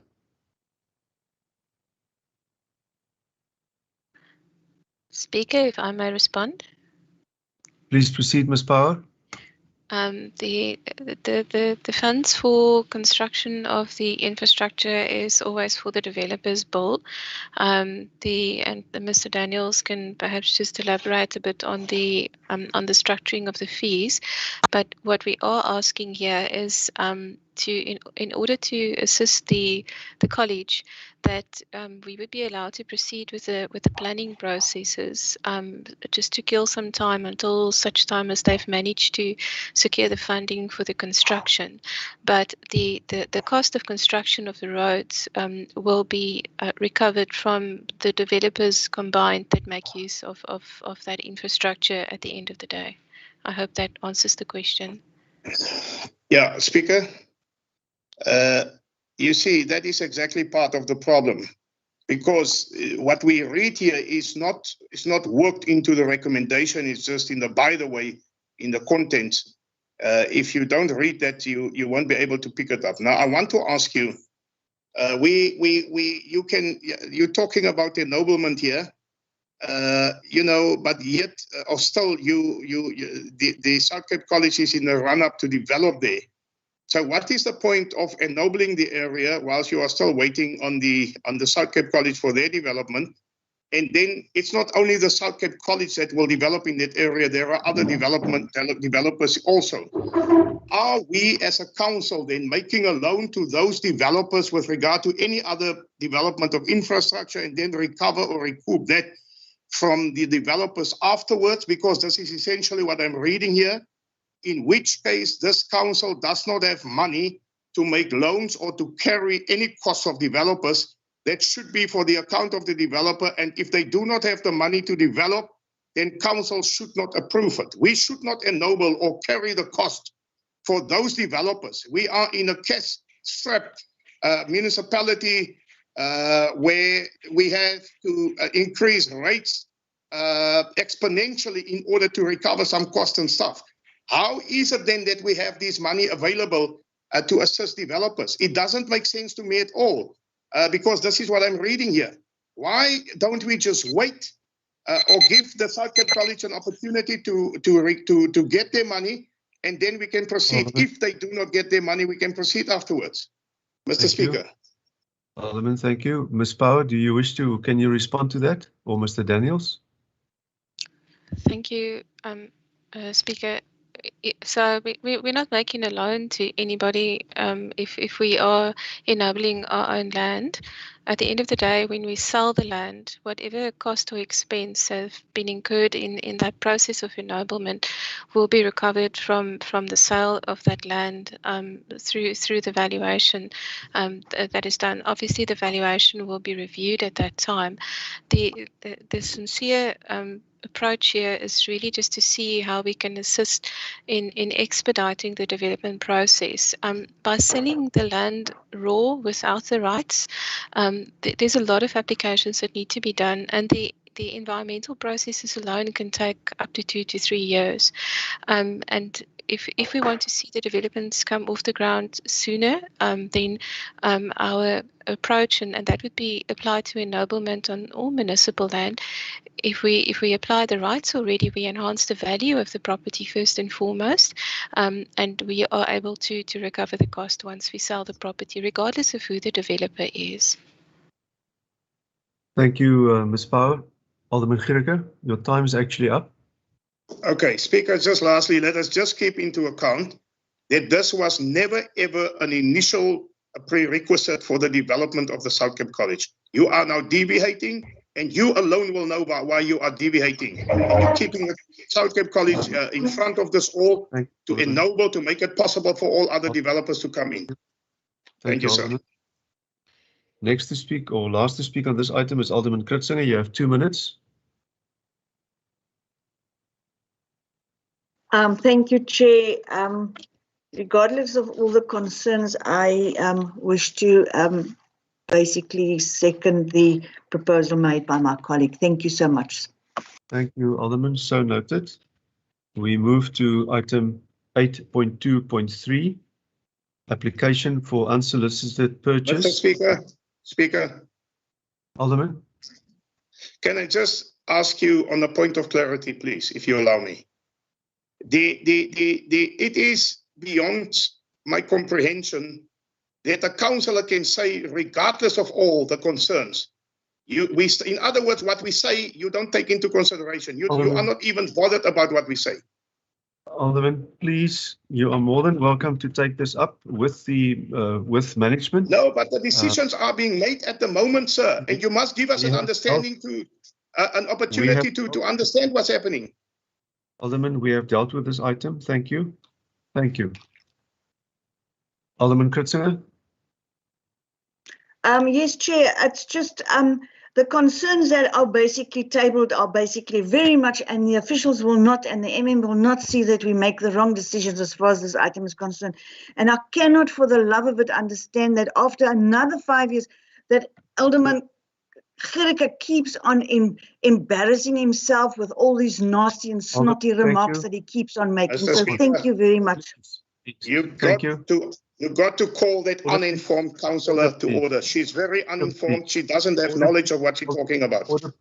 Alderman, please. Jou persoonlikheid is so mense te insult hy ou net jy weet niks wat die For the last time, Alderman, for the last time, please. I'm not going to entertain any further interruptions here. You must call your DA councillor to order. She cannot insult me all the time. For the last time. Alderman But Gericke, this woman cannot insult me all the time. For the last time in this meeting, I am not going to entertain You must deal with this woman. Interruptions. Thank you. Sorry, Speaker, I have to interrupt, but this is the actions of a leader. Thank you very much. Goodness me.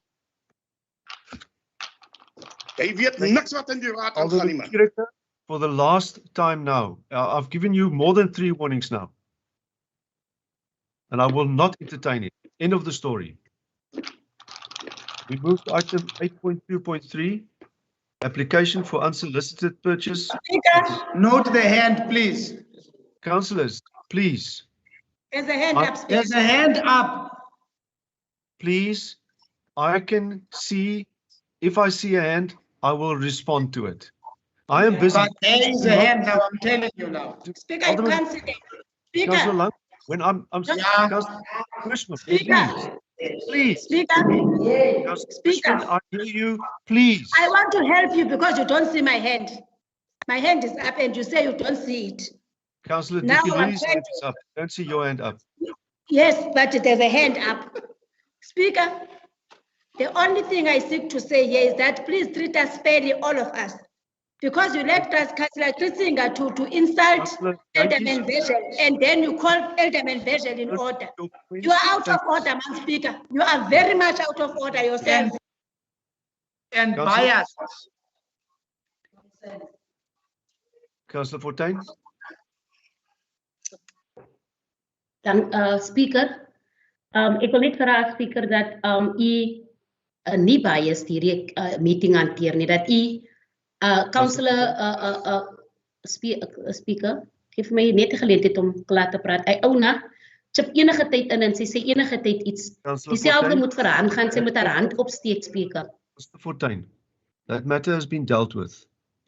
Councillor Hector. Speaker, soos wat jy tevore gedoen het met ons, roep die betrokke raadsverkiesings tot orde asseblief. Of verwyder as wat jy doen met ons uit die raadsaal. Thank you. We are now at Hulle sal dit nie doen nie. Dis mos hulle blue-eyed meisie hy. Hulle sal dit nie doen nie. That's their blue-eyed girlie. Can we please move on? Councillor Gericke, I'm going to ask you to leave the meeting. I am not going to leave this meeting on grounds of what do you want me to leave the meeting? I have asked you repeatedly not to interrupt. I've asked you repeatedly. I have asked you to call Councillor Christinger to order because he's insulting me. You don't want to call her to order. Why do you chuck me out of this meeting? I'm asking the MM for you to be removed from this meeting. I have asked you to call Councillor. You are very quick in removing people from the opposition. But when councillors of the DA do the same nonsense, you will actually become quiet. Listen, please, adults. Why don't you call Councillor Christinger to order? They're all on YouTube. Remove Councillor Christinger also from this meeting. Order. Remove everybody. If you remove one, you remove us all. Order. Councillors, there will be no further discussion on this matter. I've made a ruling. But Speaker, you must also understand you're the Speaker of Council. You are not the Speaker of the DA. When you treat us this way, you must treat your own councillors the same way. All.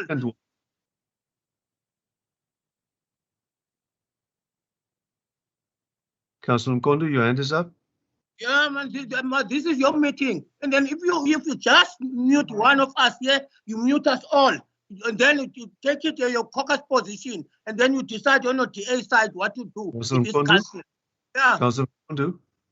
Yeah, man, I'm very furious because you treat us very unfairly. Councillor Mkondo, I repeat what I've said in other meetings.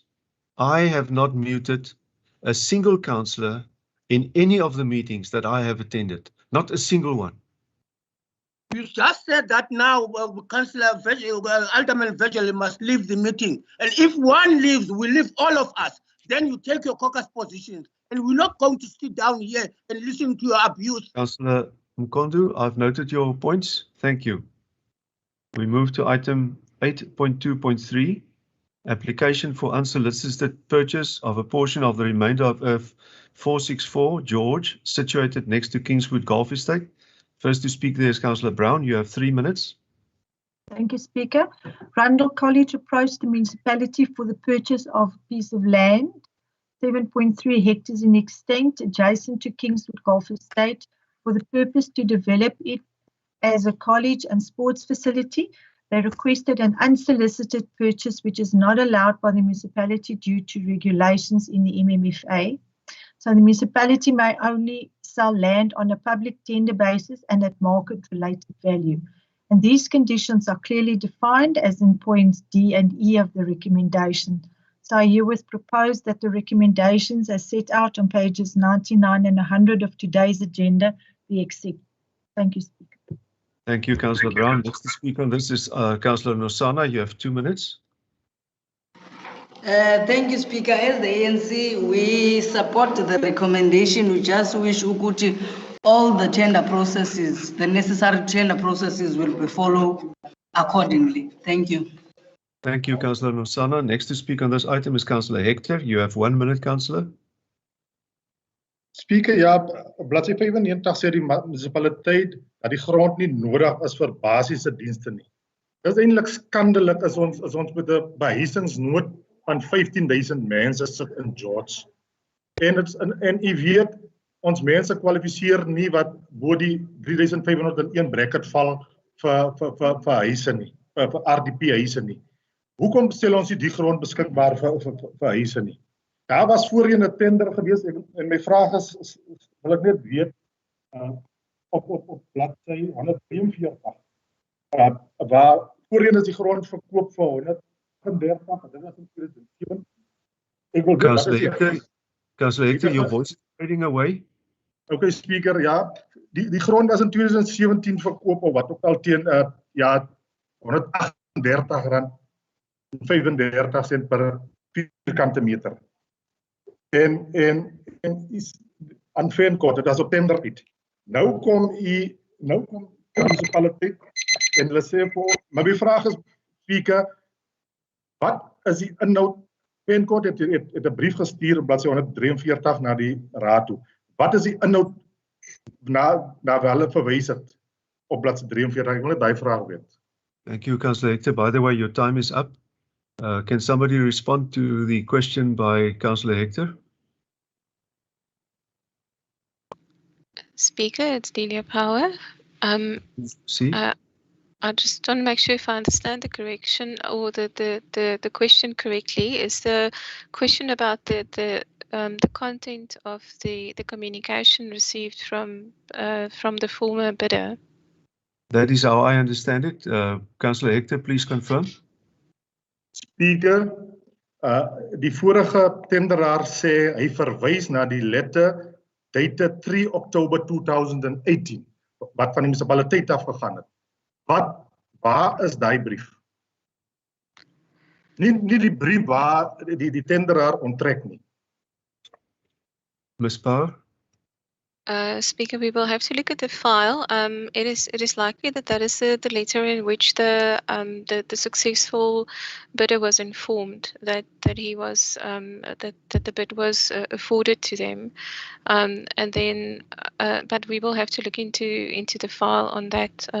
Sorry, I just want to check if my colleague is in the meeting, Mr. Geldenbloem. I don't think so. But I can get that information and provide it to council. Thank you, Ms. Speaker, daar was twee vrae wat ek gevra het. En die een vraag was bladsy 95 waar die munisipaliteit sê dat die grond nie nodig is vir basiese dienste nie. en ek het verwys na die 15.000 behuisingsnood. So op grond van watter basis sê hulle dat dit nie nodig vir basiese dienste is nie? Ms. Power, are you in a position to respond to that? The development for residential developments or any development across the town is governed through the spatial development framework. So the housing delivery and opportunities are done in accordance with the SDF. In order to utilize a property such as this one for residential development, regardless of the nature of the residential development, would require a complete amendment of the spatial development framework. The request that we submitted for education facilities, and education is a natural response to the growth of the city, and the rationale behind accommodating this land use outside the urban edge is that we do not consider educational facilities to be irreconcilable with a rural context. That's a simple rationale to explain. I think we have elaborated on that in the item briefly.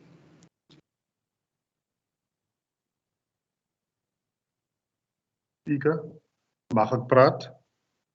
Dat ek eers u toestemming kry. Speaker, my hand is ook op.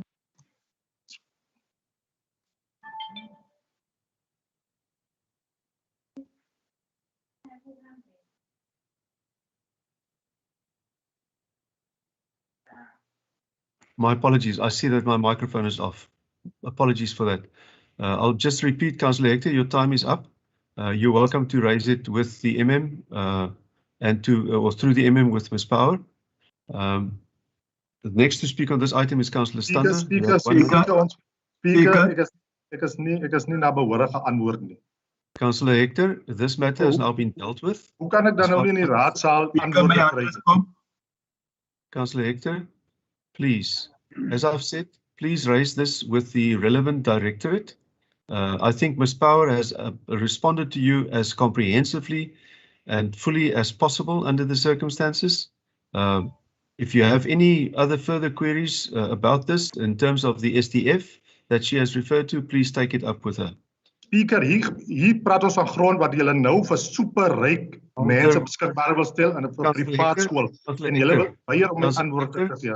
The third time, Councillor Hector, I remind you of the rules of order. When I speak, councillors are supposed to be silent. I am not going to tolerate continuous interruptions any longer in this meeting. Thank you. Speaker, my hand is up. Councillor Buys, I will give you an opportunity in a moment. Thank you.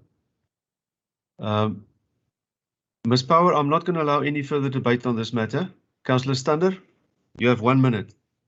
Thank you, Speaker. Speaker, nommer 1, 'n antwoord. Hierdie grond is nie geoormerk volgens die SDF vir behuising nie. Daar is ook die nodige dienste toegang daarvoor nie. En ek sekondeer die voorstel van my kollega Brown. Thank you. Councillor Fortuin.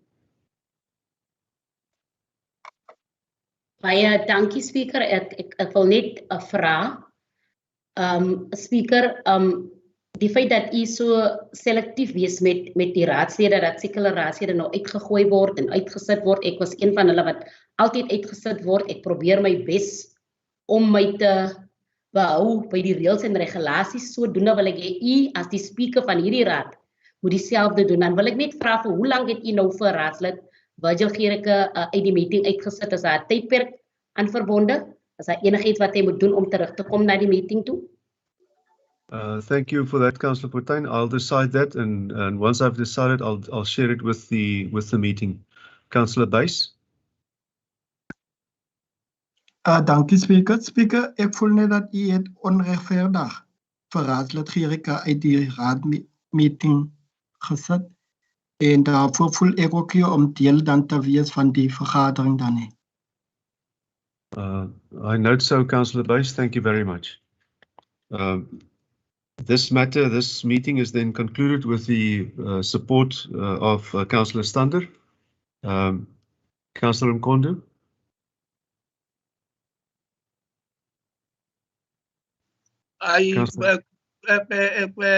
Speaker, I want to propose that you actually, adjourn the meeting because you very much unfair to us as the opposition, and you arrogant as well. So I suggest that the opposition, let's mute ourselves and begin the meeting. Because you can't be entertaining some and being unfair to others. Councillor Mkondu, I take note of what you are saying. I will decide. Mute us all. You don't just take note. Mute us all. Councillor Mkondu, thank you very much. This matter has now been dealt with. I have addressed it fully. I've explained to you that I do not mute councillors or anybody for that matter. Thank you. Whether you believe me or not, that's up to you. We move to item 9 on today's agenda. Resolutions, decisions taken by the Executive Mayor under delegated authority. There are none as far as I know. Item 10, motions or proposals deferred from previous meetings. There are none. We move to item 11, motions. 11.1, new motions. There are none. 11.2, motions of exigency. Councillor Fortuin. Ja, speaker, kan ek 'n dringende mosie indra asseblief? We will handle that at the end of the meeting then. Councillor Hector.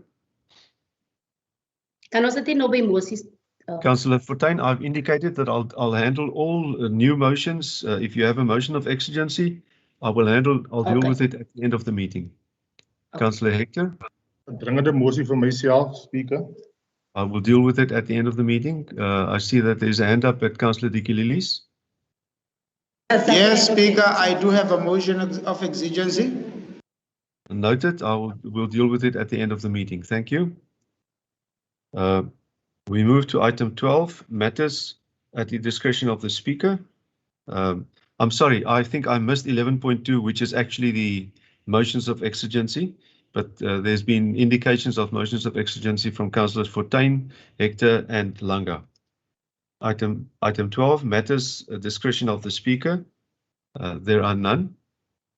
Item 13, urgent matters by the Municipal Manager. Speaker, there are none. Thank you. We move to item 14, reports to Council. Item 14.1, Audit Committee appointments. Councillors, this matter has been referred back. I know that on the speakers list it says withdrawn. It's actually been referred back.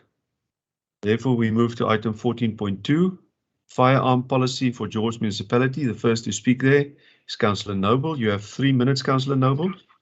Yes, thank you, Speaker. Speaker, just to background on this specific item, the firearm policy is required. Councillor Noble, you are very faint. Can you perhaps speak up or come closer to the microphone? Thank you. Yes, can you hear me now, Speaker? I can hear you better, thank you. Yes, thank you.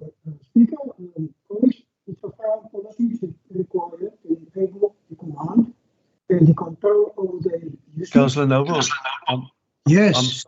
We can't hear you. I don't know what we can do to improve it. We can hear you, but we cannot follow your conversation. Yes, but I'm very, very close to the speaker now. Now you are close enough. You are close enough now. Thank you. Yes. So, Speaker, we have here a firearm policy. It's required to enable the command and control over the usage and also the issuing of firearms. The Firearms and Ammunition Act of 60 of 2000, it compels the municipality, in this case George Municipality, to establish a comprehensive system of firearm control. And Speaker, currently we have 10 traffic officers and 10 law enforcement officers who are competent to carry these firearms. It can be more, but we need some funds to render that service. So for now, also it's very important that we have to deal with new legislation. So this is in the report, Speaker. So it's also very, very compulsory that these guys, these officers, they need training on a regular basis. So we also need to have funds available for this training. Therefore, Speaker, I recommend the item. It's on page 1 79. Thank you, Speaker. Thank you, Councillor Noble. Next to speak on this item is Councillor Plata. You have 2 minutes. Thank you, Speaker. Speaker, we went through this item. It is a good policy indeed to be implemented, but as the ANC, we would like to refer it back to the workshop before the implementation. And also, Speaker, we would like to have our firearms, especially as ANC councillors, just to sort something out.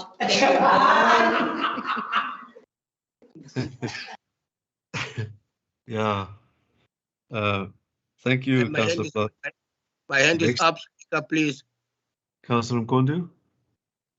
Speaker, I share the very same sentiments with the ANC that at least this is not but a cheap thing that we can just go over. Let's refer this to a workshop where we can deliberate on it. And so, yeah, thank you. Councillor Mkondu, you're really taking a drop goal there. You didn't have a speaking turn on this item. Please. But at least I'm raising my opinion. Thank you, Speaker, for allowing me. Next to speak on this is Councillor De Tooy or the ACDP. Councillor De Tooy, you have 1 minute.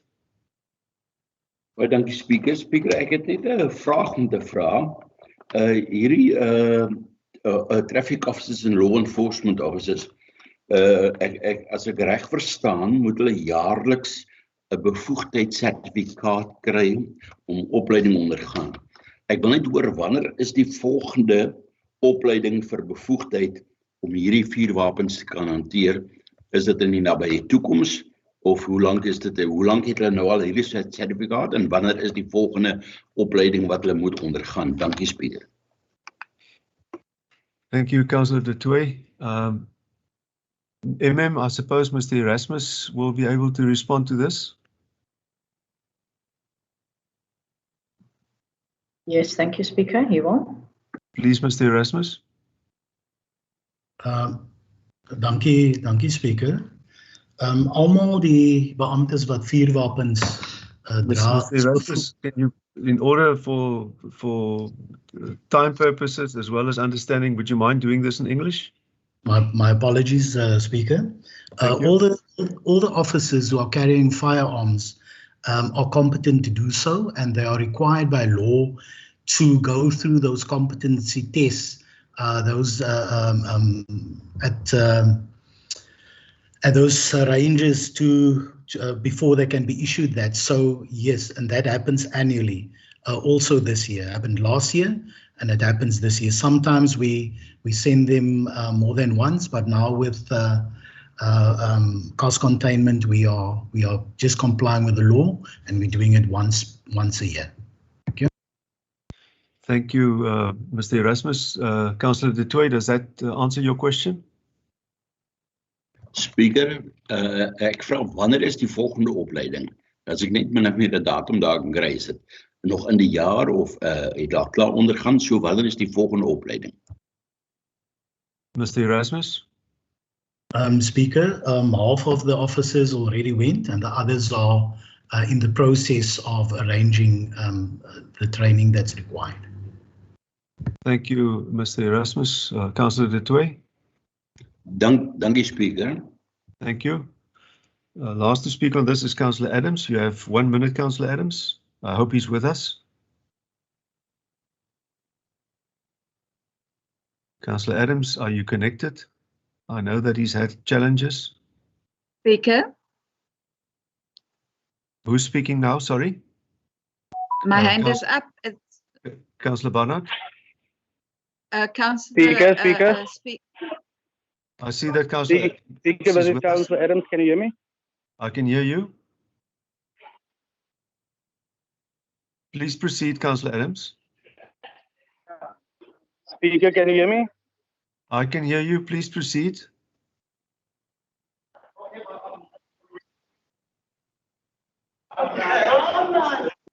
Connection problem. Speaker, I want to second my colleague on this proposal. Thank you, Councillor Adams. Noted. Speaker, I want to second my colleague on this proposal. Thank you. We've heard you. Thank you very much. we move to item 14.3, tabling of the adjustment budget 2020-21, 22nd of April 2021, by Mayor Leon van Wyk. Thank you. Mayor, please Thank proceed. you, Speaker. That's okay, thank you. That's item 14.3 on page 198, 199 is the detail. This relates to various regulations and government gazettes in terms of adjustments that have been made to budgets. So the one is on the MIG, where there's 3 million reduction that is taking place. It will not have an impact on the implementation of the projects that we're busy with, as there will be a saving in any event on the new Dawn Park stormwater project that this money is being used for, because and there's been an overestimation of the project costs there. Then there is a infrastructure skills development grant that's been reduced by 74,000 Rand. And contrary to that, there is a community library services grant that has been increased by 3.32 million Rand. So those are contained, and I accordingly table. Thank you, Speaker. Thank you, Mayor. First to speak on this item is Councillor Cronje. You have 3 minutes, Councillor Cronje.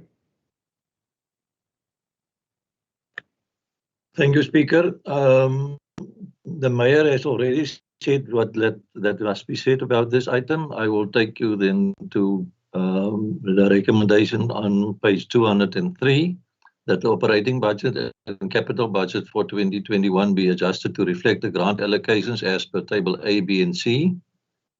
B, that the service delivery and budget implementation plan SDBIP be amended.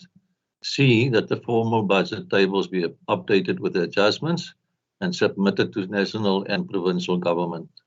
I therefore recommend to propose. Thank you, sir.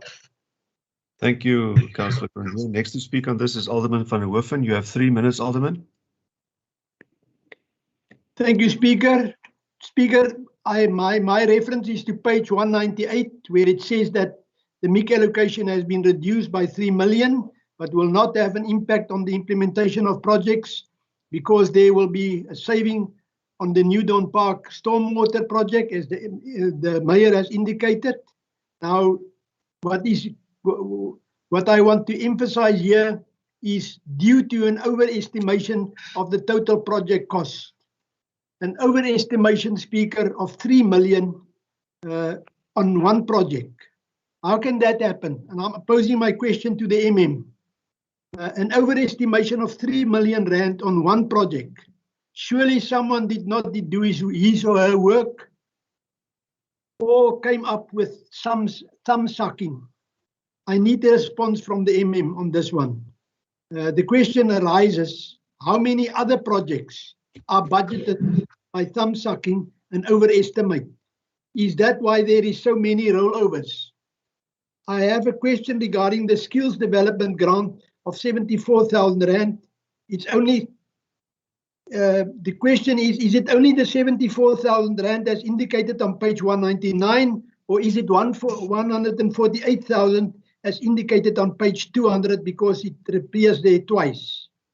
I must say, Speaker, that the Annexure A from page 210 to page 233 is impossible to read, as well as page 245 up to 278, Annexure B. It's impossible to read. Lastly, Speaker, I want to know, why do we deliberate on issues here if the DA, if you overrule everyone else and the DA just go their way and you ignore whatever the opposition is saying? I don't see why we should deliberate on any issue in this regard. I would rather speak to the media on YouTube and raise my questions. Mute us all. There were 2 questions by Alderman van der Hoeven. First one was on the overestimation and the second on the skills grant. Can somebody please respond to that? Thank you. Speaker, if I can come in on the overestimation, as I understand it, the estimations were done by consultants. I don't know the fine detail of how it got to be the estimation, sorry, for all the projects were done by the consultants. I don't know the fine detail, but I understand that there was some of the work which was double counted in error, and that is now being corrected. So the bottom line is this project will not be negatively affected by this 3 million rand, which is being deducted. Pertaining to the 74,000 rand, that pertains to the financial interns, I think. Perhaps Mr. Wallace would want to come in there. Thank you. Thank you, Mr. Wallace. Thank you, Chairperson. Yes, Chairperson, National Treasury has, in this Gazette, they've reduced several of their grant funding throughout the country. They've reduced, and in this case, with the infrastructure skills development grant that is used for our interns, they've also reduced it with 74,000. On page 200, Council will note that we have received over 2 million we've received, so that has been reduced with a 74,000. And I think it's in their attempt to get the necessary funds for COVID expenditure, etc. Thank you, Mr. Wallace. March 2021, 284. Alderman.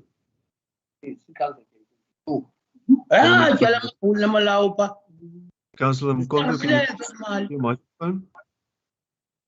Councillor Mkondo, can you please switch off your microphone? Thank you. Alderman van der Hoeven. I don't have clarity, Speaker. I don't have clarity. Is it 174 as indicated on, or is it as in the column twice, 74,000 rand twice? Mr. Wallace. Thank you, Chairperson. Chairperson, what we've done there is to indicate the reduction in the grant funding received, as well as the reduction in the expenditure that we can expend towards the end of the year. So that's just for completeness sake. We include both the line items in our budget. So on the one hand, you've got the grant funding, and on the other hand, you've got the expenditure. But it's just the 74,000 that has been reduced. Thank you, Mr. Wallace. Alderman van der Hoeven. I'm covered, Chairperson. Thank you. Next to speak on this item is Councillor Fortuin. You have 1 minute, Councillor Fortuin. Dankie Speaker. Nee, net 'n vraagie, Speaker, op bladsy 198. Dis ook dieselfde sentimenteel van die ANC, Speaker. My kommer is net, is dit saving of het hulle substandaarde werk daar gedoen? Dit is, want jy weet ons het geweldig probleme daar in Judenpark met die stormwater probleme. En dan wil ek ook vra daai 3 miljoen rand wat ons nou oorgebly het, Speaker, dat dit spandeer word in Judenpark. Dat hy geld asseblief daar gespandeer word, want dit behoort eintlik daar mos te wees. Dankie Speaker. Kan iemand vir my sê, kan hy geld by ons gespandeer word in Judenpark? Met al die ander probleme wat daar is. My battery is flou. Wat gaan die aan? Kan jy my hoor, Speaker? Councillor Fortuin, I can hear you. Okay. I don't think, no. Mr. Wallace, can you please respond to the question by Councillor Fortuin? Thank you, Speaker. Speaker, I think in the item it indicates there that project will definitely continue in Udon Park and will be completed. So the community will not be affected with this reduction. But she also, the first question that she asked on page, Councillor Fortuin, just remind me there, please. I see that the MM's hand is also. What was your first question, Councillor Fortuin? Ek het gesê, is dit 'n saving of het hulle substandaarde werk daar gedoen?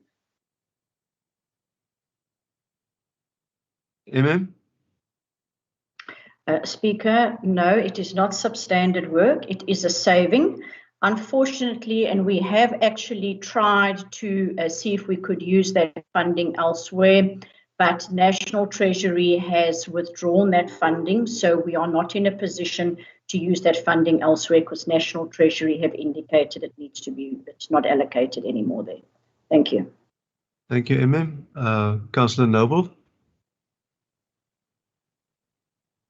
Speaker, yes, it's actually shocking what I hear now, because I believe that 3 million rand could be well have been spent in the area of Newton Park, but as said by the acting that money is gone. It's actually a sad day when it comes to service delivery, especially in Newton Park. Thank you, Councillor Noble. Speaker, Councillor ek is Fortuin. mos nog op die vloer. Dankie. Ja, I think Speaker, is just about on, but okay. Please proceed. Councillor Fortuin. Councillor Fortuin. Your hand is still up. Thank you. Apologies. Councillor Fortuin. I'm sure she lost connectivity. We can get back to her. Next to speak on this item is Councillor Hector. I must just add that Councillor Kama has indicated that he's no longer speaking on this item. Councillor Hector, you have 1 minute. Ja, Speaker, ek wil net met die acting verskil dat hy werk in ons gebiede is eintlik substandaard. In my wijk, byvoorbeeld Europe, word randstene en teerwerk bo bestaande tuingrond gedoen. Volgens 'n berig in die George Herald het die direkteur genoem dat 'n volskaalse opgradering in Wellingtonstraat gedoen word. Ten minste 1 meter van die bestaande grond word uitgevat en die straat word herbou. So my vraag is, kan die direkteur tegniese dienste of waarnemend bevestig of die kwaliteit om 'n pad op tuingrond voldoende is, aangesien dit nie in die oorwegend wit gebiede gedoen word nie. Ek sien in Markstraat staan baie gesofistikeerde masjinerie. Ek hoop dat in die toekoms ons dit in Bekerstraat, daar waar raadslid Nobel se 80-jarige ouers bly. Daai straat word herhaalde kere gedoen vanweë die substandaard werk wat gedoen word in ons area. So ek wil graag by die waarnemende direkteur tegniese dienste die antwoorde kry, asseblief. Thank you, Councillor Hector. Is there anything to respond to there?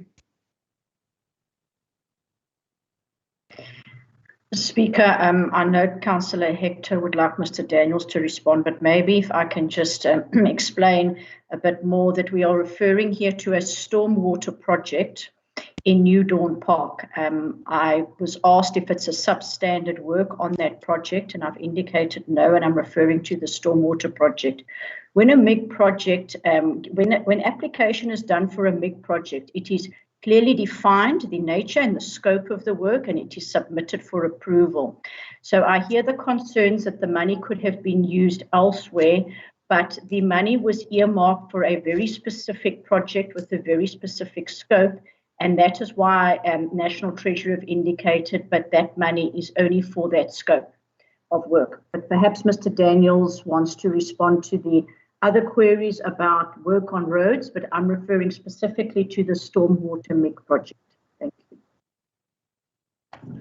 Goeiemôre Speaker, goeiemôre alle raadslede. In antwoord op raadslid Hector se vraag, wat ons tans doen is dat ons was English please, if you don't mind. Okay, Speaker, I'll do that. Look, we've received complaints of a lot of edge breaks occurring in Europe. So what we intended to do is to at least stop the edge breaking on the various roads in this area. because currently there isn't sufficient funding to upgrade these roads in its entirety as a capital project. So also in terms of the pavement management system, this road isn't currently, how can I say, a high priority because it's currently being regarded as fair. Whereas currently with the funding to our disposal, we are focusing on the roads which are regarded as poor to very poor. So in due course, and hopefully in the near future, once these roads is up for upgrading, then we will go in there and do a full rehabilitation. What we're currently doing is that we how can I say, it's more like a holding action which we are currently doing. It's similar to what we did in Beach Road, where we did the patching to the road, although we know it actually requires much bigger upgrading. Thank you, Mr. Daniels. Councillor Hector, does that answer your question? Glad nie, Speaker. My vraag is, hoekom word dieselfde kwaliteit werk nie in ons areas gedoen nie, soos wat in Wellingtonstraat gedoen word, waar die straat 'n meter uitgegrawe word? Point of order, please, Speaker. Thank you. Speaker. Order. Order, please. Order, please. Councillor Hector, I think you have spent your 1 minute, and if you need any further answers, I direct you to the MM. Thank you. Councillor Wessels, your hand is up. Oordra aan die gemeenskap, Speaker. Thank you, Councillor Wessels. Councillor Hector. Councillor Wessels. Point of order, Speaker, if we can just stick to the item. Thank you very much. Thank you.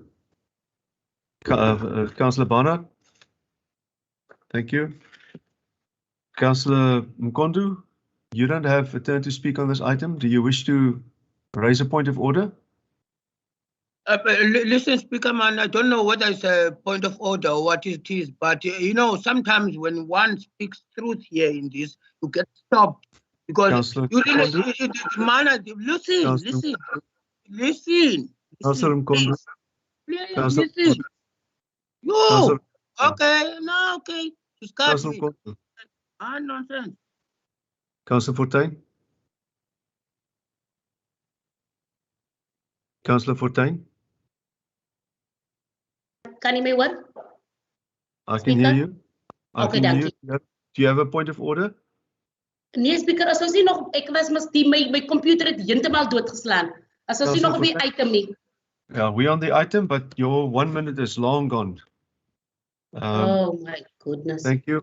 Councillor Hector, your 1 minute is also long gone. Okay, ek sal maar na die strate toe gaan, Speaker. That's all wil ek weet. There was a point of order geraised. What is it? I'm not aware of order. I'm not aware of any point of order, Councillor Hector. I asked Councillor Mkondu whether he had a point of order. Dan moet ons jou recordings, maar moet my recordings vergelyk. Dan sal ons sien daar was 'n point of order. Councillor Hector, please. Thank you. Next to speak on this item is Councillor van Niekerk. You have 2 minutes, Councillor van Niekerk. Speaker. Thank you, Speaker. Councillor Fortuin, Councillor van Niekerk has the floor now. Thank you. Councillor van Niekerk, please proceed. Councillor Fortuin, I have said that Councillor van Niekerk has the floor now. Please let him proceed. Thank you. Councillor van Niekerk. Thank you, Speaker. Speaker, my concern was also regarding this reduction of 3 million rand. And I think it's been thoroughly debated, so I'm not going to waste the council's time on further debate on this. I got the answers when it was raised by Alderman van der Hoeven. It is just, as all the others said, it's a pity. It's 3 million rand less, which we could have used on another platform we needed. Thank you, Speaker. I'm covered. Thank you. Councillor Fortuin. Dankie, Speaker. Ek gee vir my die geleentheid om verder aan te gaan mos op hierdie item. No, Councillor Fortuin, I'm sorry. You're really, really stretching it now. I've told you that your 1 minute is up. Maar Speaker, u weet mos ek het nie gepraat op daai 1 minuut. U het mos gehoor die probleme wat ek ondervind. Ek het dit vroeër bekend gemaak. Maar as 'n right, Speaker, ek sal dit na die gemeenskap toe uitdra. Ek sal dit so vir hulle uitdra om te sê dat gelde word nie gespandeer nie en gelde word teruggeneem en why ons sukkel in ons gemeenskappe. I'm warning you for the last time. Councillor Fortuin, I'm warning. I've warned you for the last time. Thank you. Last to speak on this item is Councillor Wessels. You have 2 minutes. Thank you very much, Speaker. And yes, thank you very much to the acting MM and Mr. Lionel for the thorough explanation on that with regards to the conditional grants. I thus second the proposal made by Mr. Councillor Stackron. Thank you, Councillor Wessels. We move to item 14.4, tabling of the quarterly budget monitoring report for January to March 2021. Meyer, floor is yours. Thank you. Thank you, Speaker. Yes, in this quarter, the third quarter, we will note that the finances remain pretty stable, and that's on 580 of our document, our agenda before us. On the capital expenditure side, our plan to date was to spend 93.2 million. We've spent 91.6, so that is pretty adequate, but we still need to go and spend approximately 190 million in this last quarter, including this month. So I hope that is going to be on track, and I think for council as well. Our operating income and operating expenditure are very much in line. I think, just what to me, what is important is that since July 2020, our collections on our debtors have been averaging, or cumulative average is 94.6%. So I think that has been pretty good. On the other hand, our billings, according to my tracking, is approximately 3% below where they should be for the year. And, that implies that we're about 34 million behind in terms of billing. So that is also of some element of concern, and I think it's mainly due to our credit electricity sales that are running behind budget, and our water sales are also running somewhat behind. But I think I will, stop at that stage and give the other speakers an opportunity to elaborate further. Thank you, Speaker, and the quarterly report is hereby tabled. Thank you, Meyer. Those to speak on this item is Councillor Wessels. You have 3 minutes. Thank you very much, Speaker. Yes, I would maybe like to start by taking council to page 596, the debtors age analysis. Just to note that most of our 90 days are tied up in legal processes currently, and that is as we are starting to introduce credit control measures. If we then page back to page 581, 582, one can also see that unfortunately the impact of COVID is having still a certain impact on some of the variances on the projected income. For example, the licensing and the interest that we're supposed to be earning, that's due to interest cuts by the Reserve Bank, obviously. I want to take you then again to page 596, where if we just look at the water losses, and I can confirm that a team of plumbers, and it's also noted in the report, a team of plumbers was appointed to curb the growing debt for water leakages of the indigent households. The investment portfolio can be found on page 597. I specifically want to note on page 606 of the agenda, where there's under the Office of the Municipal Manager, there's a service provider that's just mentioning rates on a variance. That is the fact that we started to, we made provision for the deviation that will be coming. So that's the reason no amounts have been spent, because we do not know the the amount of time that will be spent on the specific case. And then on page 613, I really want to applaud the work by the MM and the team and all the administration of George Municipality for the cost-saving measurements, that the cost containment in the year, and what they've been able to save. It was really a tough ask to get to this point, but I really want to give a huge shout out to the administration of the municipality in cost saving measurements of almost 22 million thus far. So I would like to recommend the noting of the quarterly report as on page 575. Thank you very much. Thank you, Councillor Wissels. Next to speak on this item is Alderman van der Hoeven. You have 3 minutes, Alderman. Now, before my time starts, can I ask Councillor Wissels to silence his dog, please? He's barking at AC, Alderman. Okay, my time will start now. Perhaps it's too early to come up with praises, and I'm not referring to you, Mr. Mayor, and or to anyone in the DA who's ruling this institution down the drain. My reference of praises is to the MM. Perhaps it's too early to praise you, MM, but there is a significant improvement in the spending trends of this municipality as reflected in this quarterly budget monitoring report. Hopefully this is not a once-off, but we must acknowledge that since you have taken office, things rapidly improved, and that is what is referred to in this report, or reflected in this report. For the first time ever, and I must underline, Speaker, that for the first time ever, the variances vary only from 2 to 1%, to -2 to 1%. The income is up with 1%, which is a good thing, and the underspending on capital and operating budget is -2%. That's really an achievement, MM.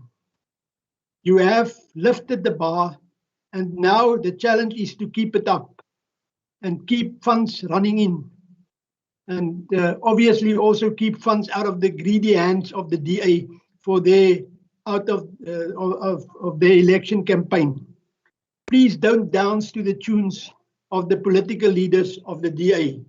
Speaker, if you notice, I did not address you, but I addressed the media in the conference room or on YouTube, because Speaker, you are dealing with us with bully tactics. Thank you. Thank you, Alderman. Next to speak on this item is Councillor Fortuin. You have 1 minute, Councillor Fortuin. Ja, Speaker, ek is nog steeds geskok, nog steeds vir my hartseer, dat gelde nie gespandeer word nie, en dit kan ook nie in ons gemeenskappe waar nodig gebruik word nie, maar nevertheless, on hierdie item, Speaker, ek is bekommerd, die municipaliteit kan mos nie blank checks gee nie, on page 606, Speaker, ek so graag wil weet, daar so by by M. Stanfield ZS, daar is nie bedrag daarin nie. Ek so graag wil weet hoeveel gelde of hoeveel rande is daar al spandeer. En dan Speaker, dan word die verwys na onprakties. Wat is onprakties? Hierdie munisipaliteit het mos 'n paneel met regskundiges, mense, die regsfundies. Hoe kan ons praat van dinge van onprakties ensovoorts ensovoorts? Speaker, kan ek 'n antwoord kry? Baie dankie, dan sal ek weer opvolg. Thank you, Councillor Fortuin. You have, according to my timekeeping, you have 6 seconds left. Can someone please respond to the questions raised by Councillor Fortuin? Advocate van Schalkwyk, I don't know if you would like to respond. Mr. van Schalkwyk, please. Yeah, thank you, Speaker. Maybe just the first question, if I understood correctly, Councillor Fortuin referred to ZS and how much money is already spent there. ZS has just been appointed, so no money is spent. And in practical, it wasn't practical to follow the official supply chain processes because of time. Otherwise, it take us about 3 months. So that's why we followed a shorter process. Thank you, Mr. van Schalkwyk. Councillor Fortuin, does that answer your question? Speaker. Councillor Mkondo, please. Councillor Mkondo, I see you have. Please don't assume that we understand everything that is said in Afrikaans. There was supposed to be an interpretation from what you please. Ek is nog op die vloer. Yeah, but there must be interpretation. Councillor Mkondo, there is still a speaker on the floor.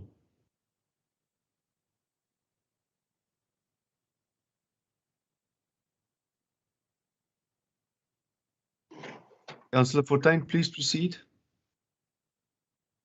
Ja, speaker, die meneer van Schalkwyk het my nie reg geantwoord nie.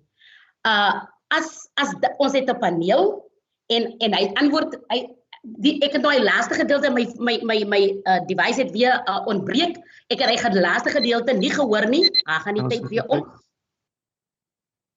Your time is up, unfortunately. May I suggest that councillors, really, may I suggest that when you go through your minutes, or sorry, your agenda, and you have serious questions, clearly you are preparing for this. I think, if I may say, you will be coming to the meeting much better prepared if you ask the questions that you ask in the meeting to the officials concerned before the meeting. Then you, in any event, have your answers, and you could possibly use your time on other matters, but that's up to you to decide. Councillor Fortuin, your time is up. Councillor Mkondo. Speaker. Speaker, this meeting today is very confusing because when you want to ask something, and I'm not young anymore. Point of order? Yeah, it is. What is your point of order? Well, okay, let it go because at least I know it is not. Councillor Hector, your hand is up.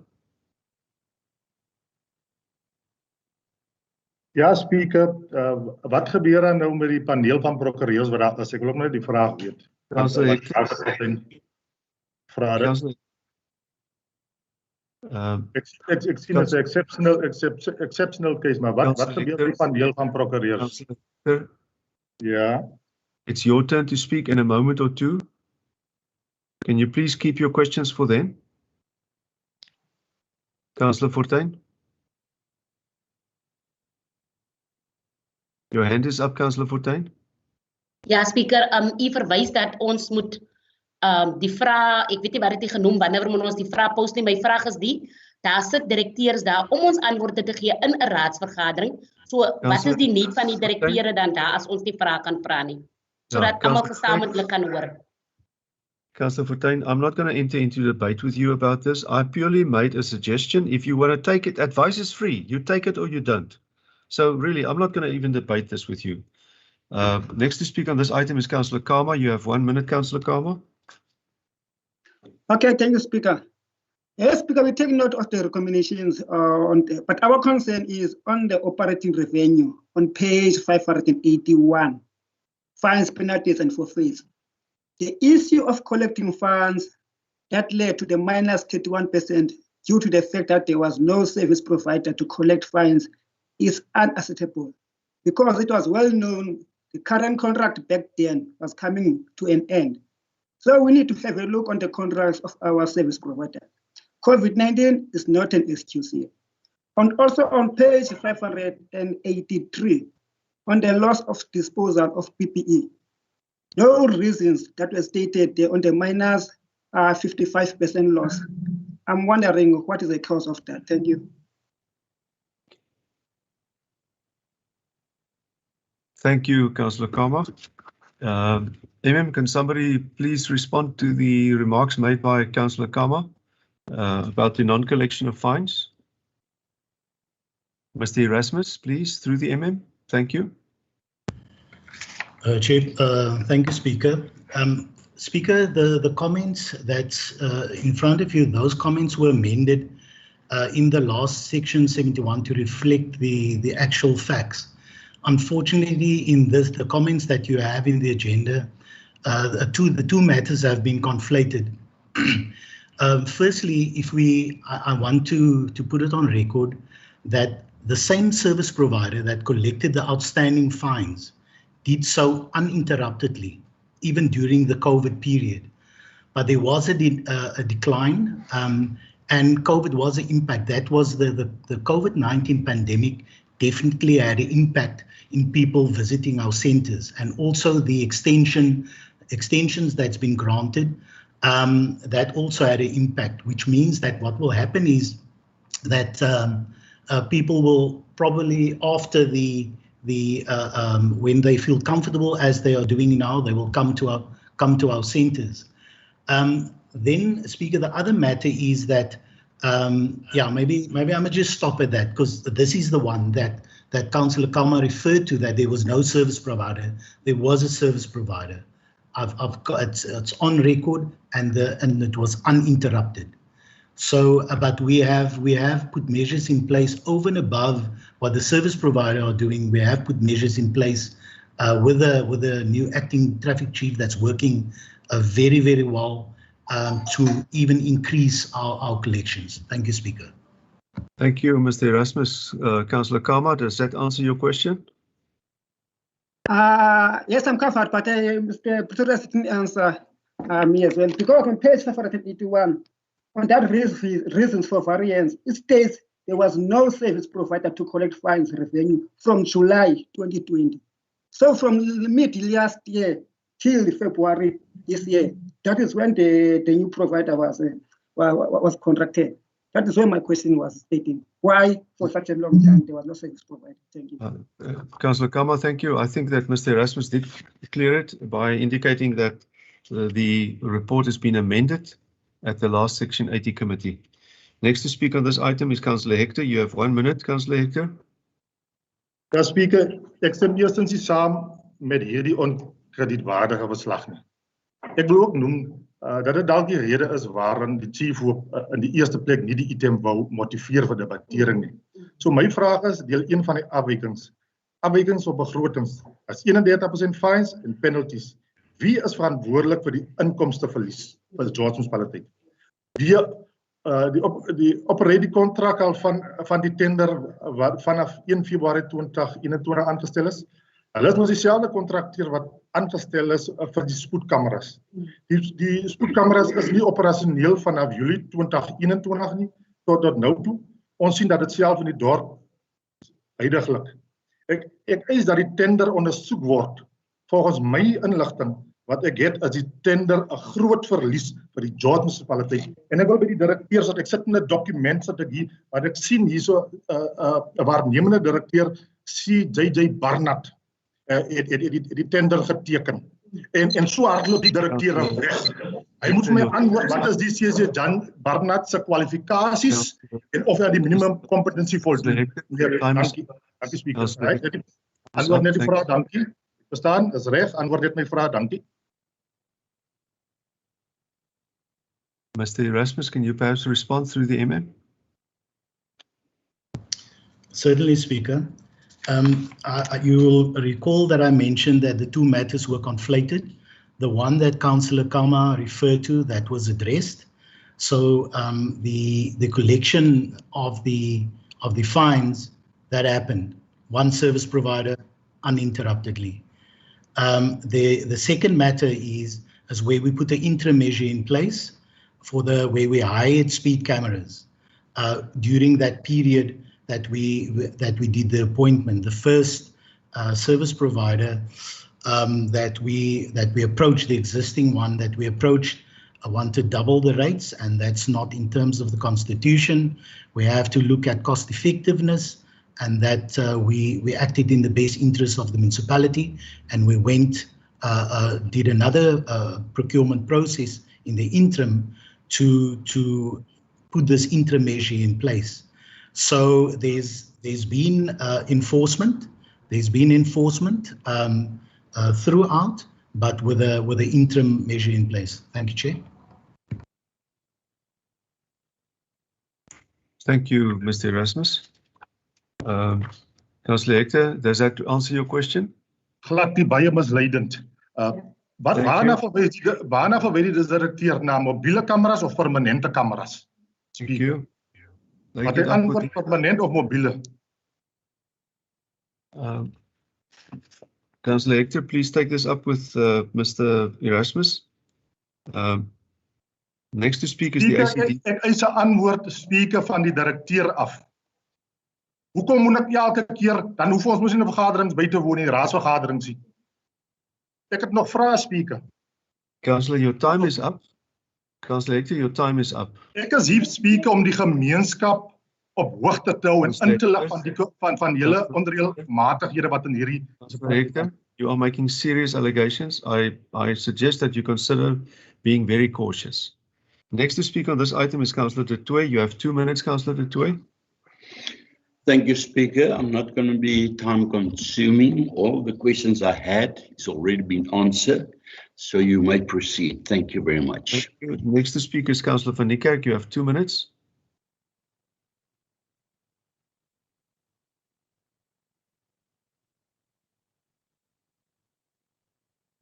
Is Councillor van Niekerk still with us? Ja, maar Speaker, sorry Speaker, ek het die knoppie wil nie so lekker saam speel nie. Speaker, ek sluit aan by weer eens Raadsheer van der Hoeven. Daar is beslis 'n verbetering in die spandering en 'n mens moet ook groot genoeg wees om krediet te gee waar nodig. En die Vryheidsfront gee dus die krediet aan ons munisipale bestuurder en haar span. Vir harde werk. Die vrugte is reeds daar om te sien en ons glo en ons vertrou dat u so sal voortgaan en hierdie standaard sal handhaaf en selfs verbeter. En die ander punt, Speaker, is dat ons kan sien duidelik dat ons inkomste is besig om te krimp en skuld is besig om te vermeerder. Die mense van George is besig om te verarm, die belastingbetaler, die deursnee belastingbetaler, ongeag van wie of van waar. En dit is rooi ligte wat flikker vir ons, want dit het 'n direkte invloed op onderhoud van infrastruktuur en dies meer spandering waar dit werklik nodig is. En ons glo en ons vertrou dat daardie tendens ook in berekening sal gebring word.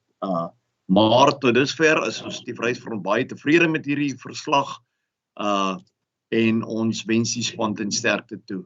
Dankie, Speaker. Thank you, Councillor van Niekerk. Last to speak on this item is Councillor Cronje. You have 1 minute, Councillor Cronje. Sorry, Speaker. I second the proposal. Thank you. Thank you, Councillor Cronje. We move to item 14.5. Saga Women's Commission report. This folder was circulated separately to all councillors. First to speak there is Councillor Strubel. You have 3 minutes, Councillor Strubel. Thank you very much, Speaker. I refer to page 631 at the summary section. A decision was taken at the National Members Assembly in 2009 to establish the Saga Women's Commission. The establishment of the Saga Women's Commission derives from a United Cities Local Government Association initiative aimed at the strengthening of gender equality. The mandate of the Saga Women's Commission is to coordinate, promote, and advocate for gender-appropriate strategies and practices within member municipalities. Speaker, I had the immense privilege, as always, to attend these meetings and herewith want to report to Council with regards to the various reports of the meetings held in the past year. And the attachments were 5 items, and that is all I have for today. Thank you very much, Speaker. Thank you, Councillor Strubel. Next to speak on this is Councillor Nosana. You have 2 minutes, Councillor Nosana. Thank you, Speaker. I'm not even sure why am I talking on this item because clearly this Saga thing is a DA thing. Councillor Strubel is no longer calling us or reporting to us about this Saga thing. The only thing she does is to bring it to council. I'm not sure why, but get do your thing. I'm not even interested in this thing anymore. Thank you, Councillor Nosana. Councillor Windvaai, you have to reply to this. You have 1 minute.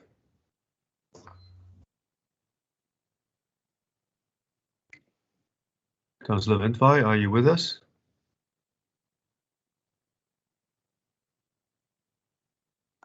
Councillor Windvaai? Speaker, can I second the proposal on her behalf?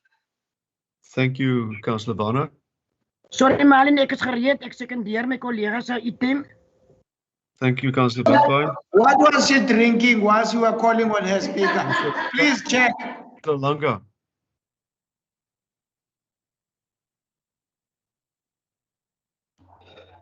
We go to item 14.6, the election of Ms. L. Moyman to the MESA Council for 2 years.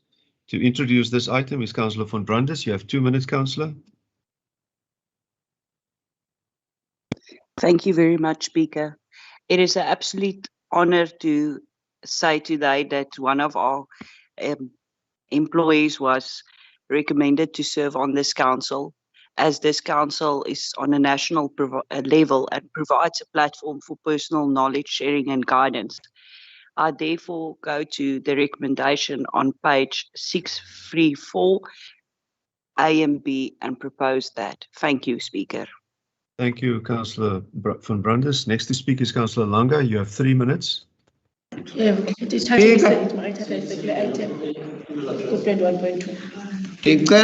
Ndicela Speaker uthathe le mizuzu kule item uyitransferele to item 21.3, please. Councillor Langa, I reflected the times, I believe, was as received from you. I'm not going to move times to any other items. Last to speak on this item is Councillor Suffers. You have 1 minute. So, Speaker, we are safe.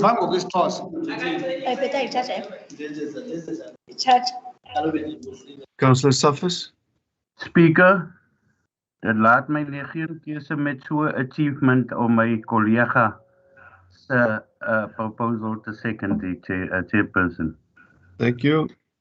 Next to speak on this item, that deals with that item. We move to item 14.7, minutes of the Municipal Public Account Committee MPAC e-meeting held on 13 April 2021. First to speak there is Councillor Gultik. You have 3 minutes, Councillor Gultik.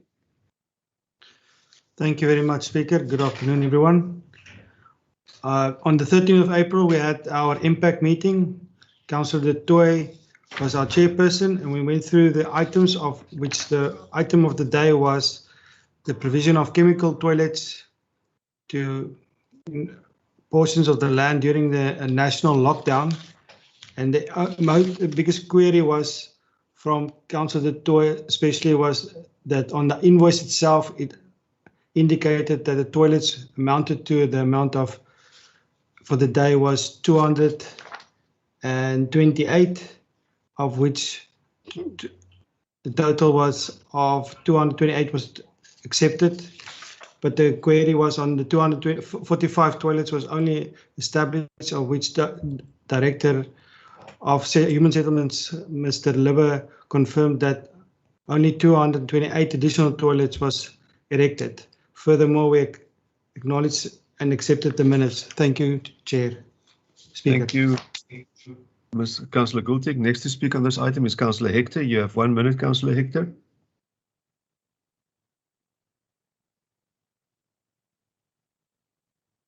Councillor Hector.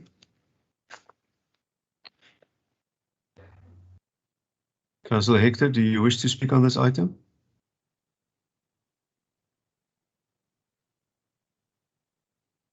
We move on. Councillor De Tooy, you have 1 minute to speak on this item.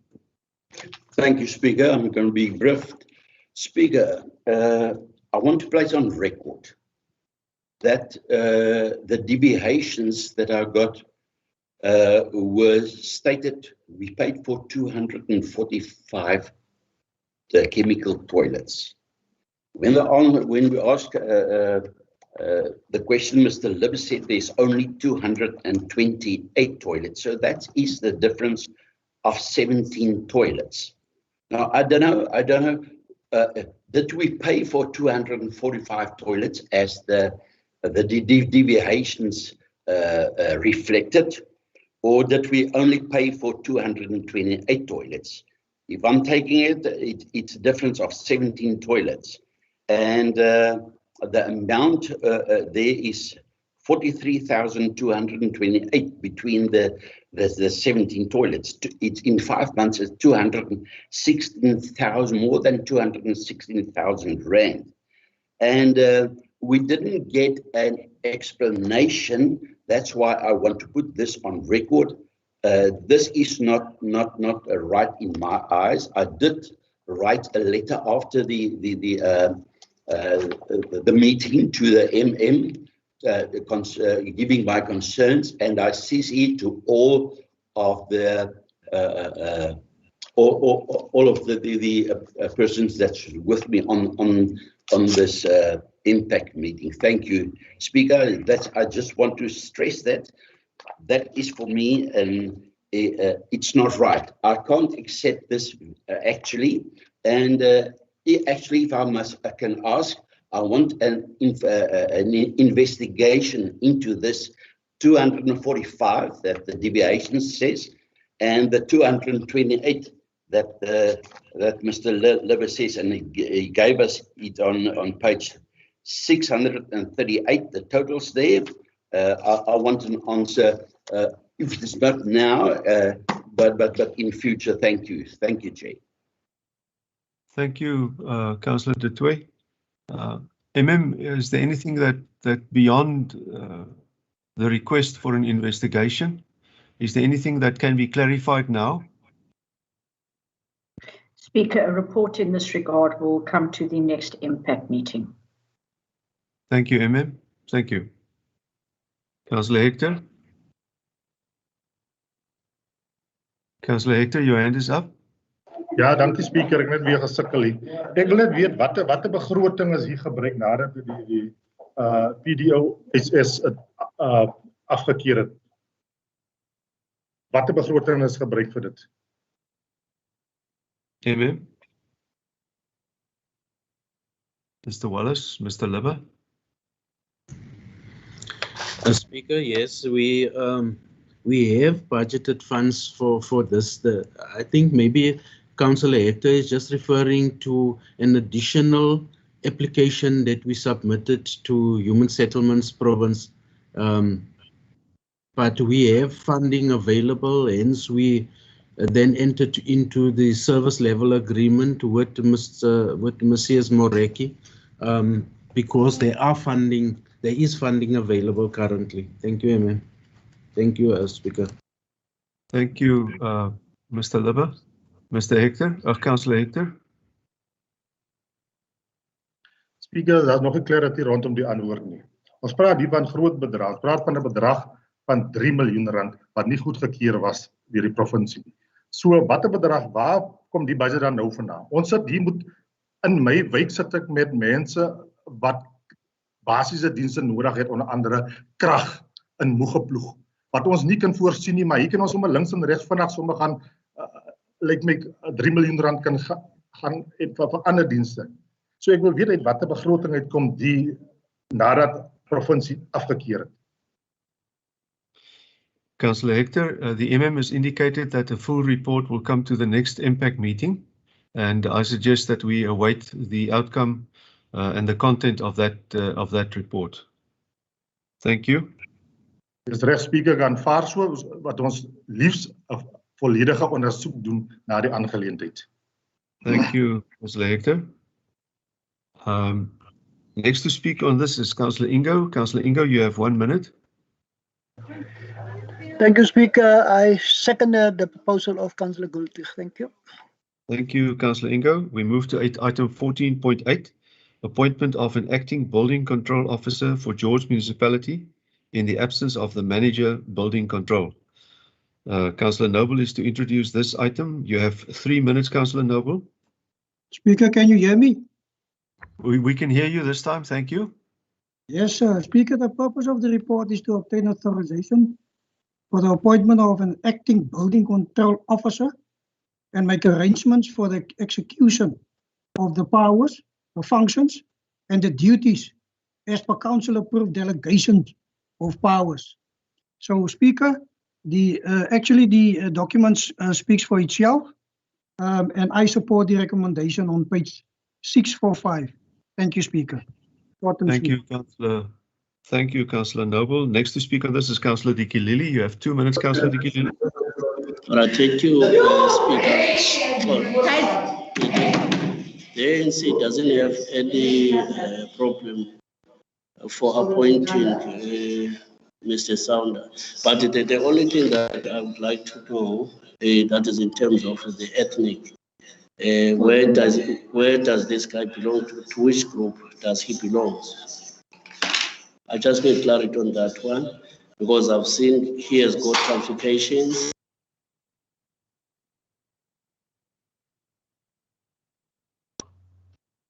Councillor Dikilili, you've broken up.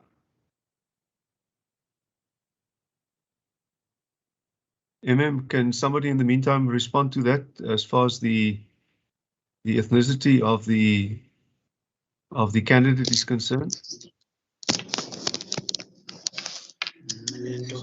Speaker, Mr. Saunders is a brown male, but this is not a new appointment. He's been in our service for some time. This is to appoint him as a building control officer in terms of legislation. It's not a new appointment. He's been in our service some time. Thank you, MS. Councillor Dikilili. Yes, I thank you. As long as the equity is right and the regulations have been followed. Thank you, Speaker. Thank you, Councillor Dikilili. Next to speak on this item is Councillor Fortuin. You have 1 minute.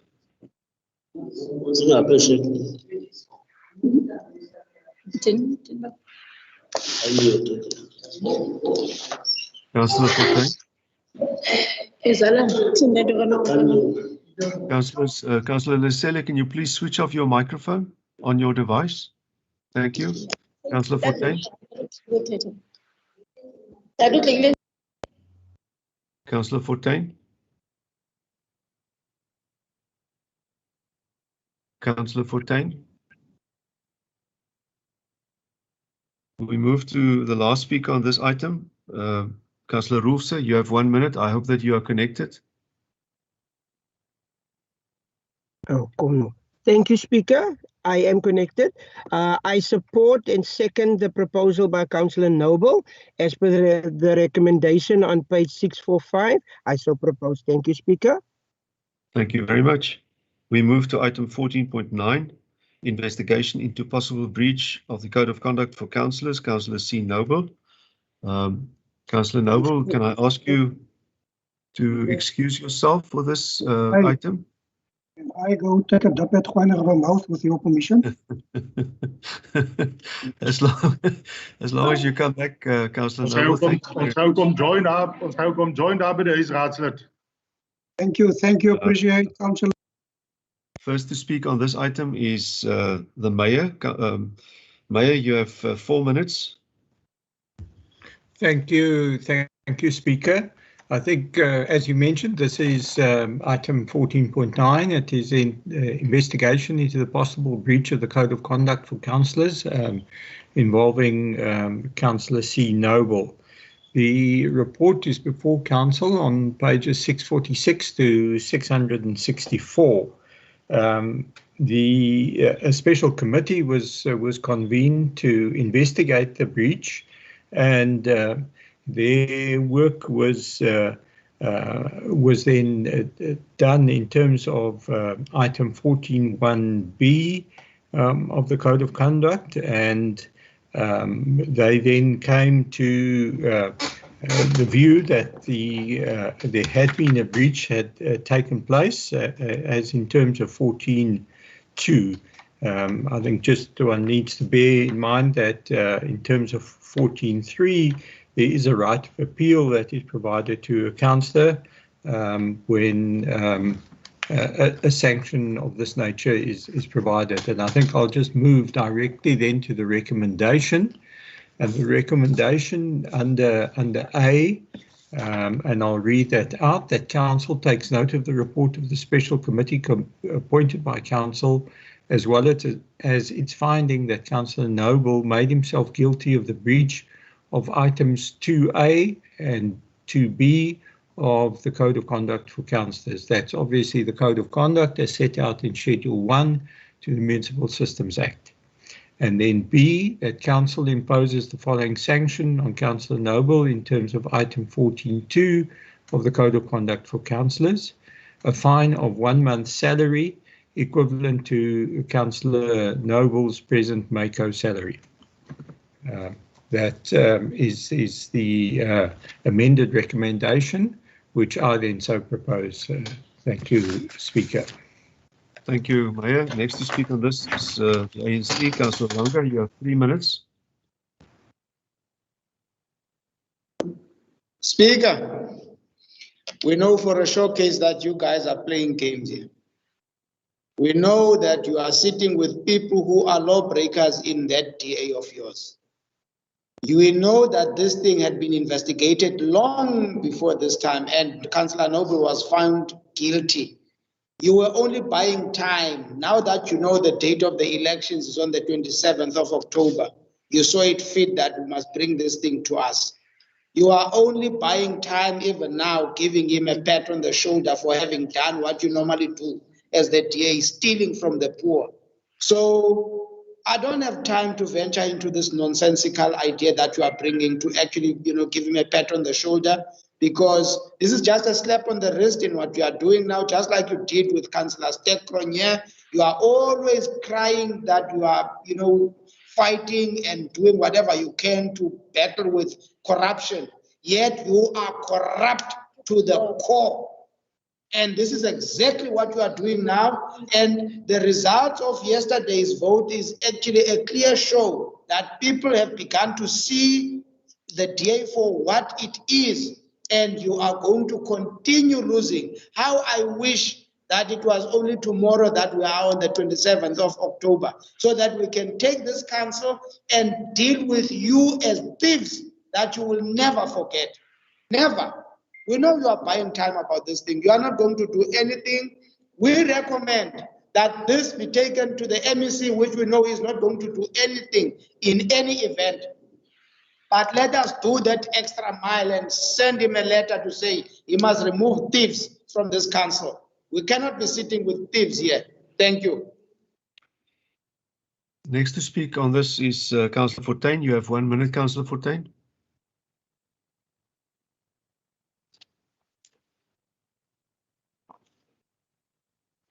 Councillor Fortuin. Speaker, ja, baie, nee, ek is in die huis, baie dankie.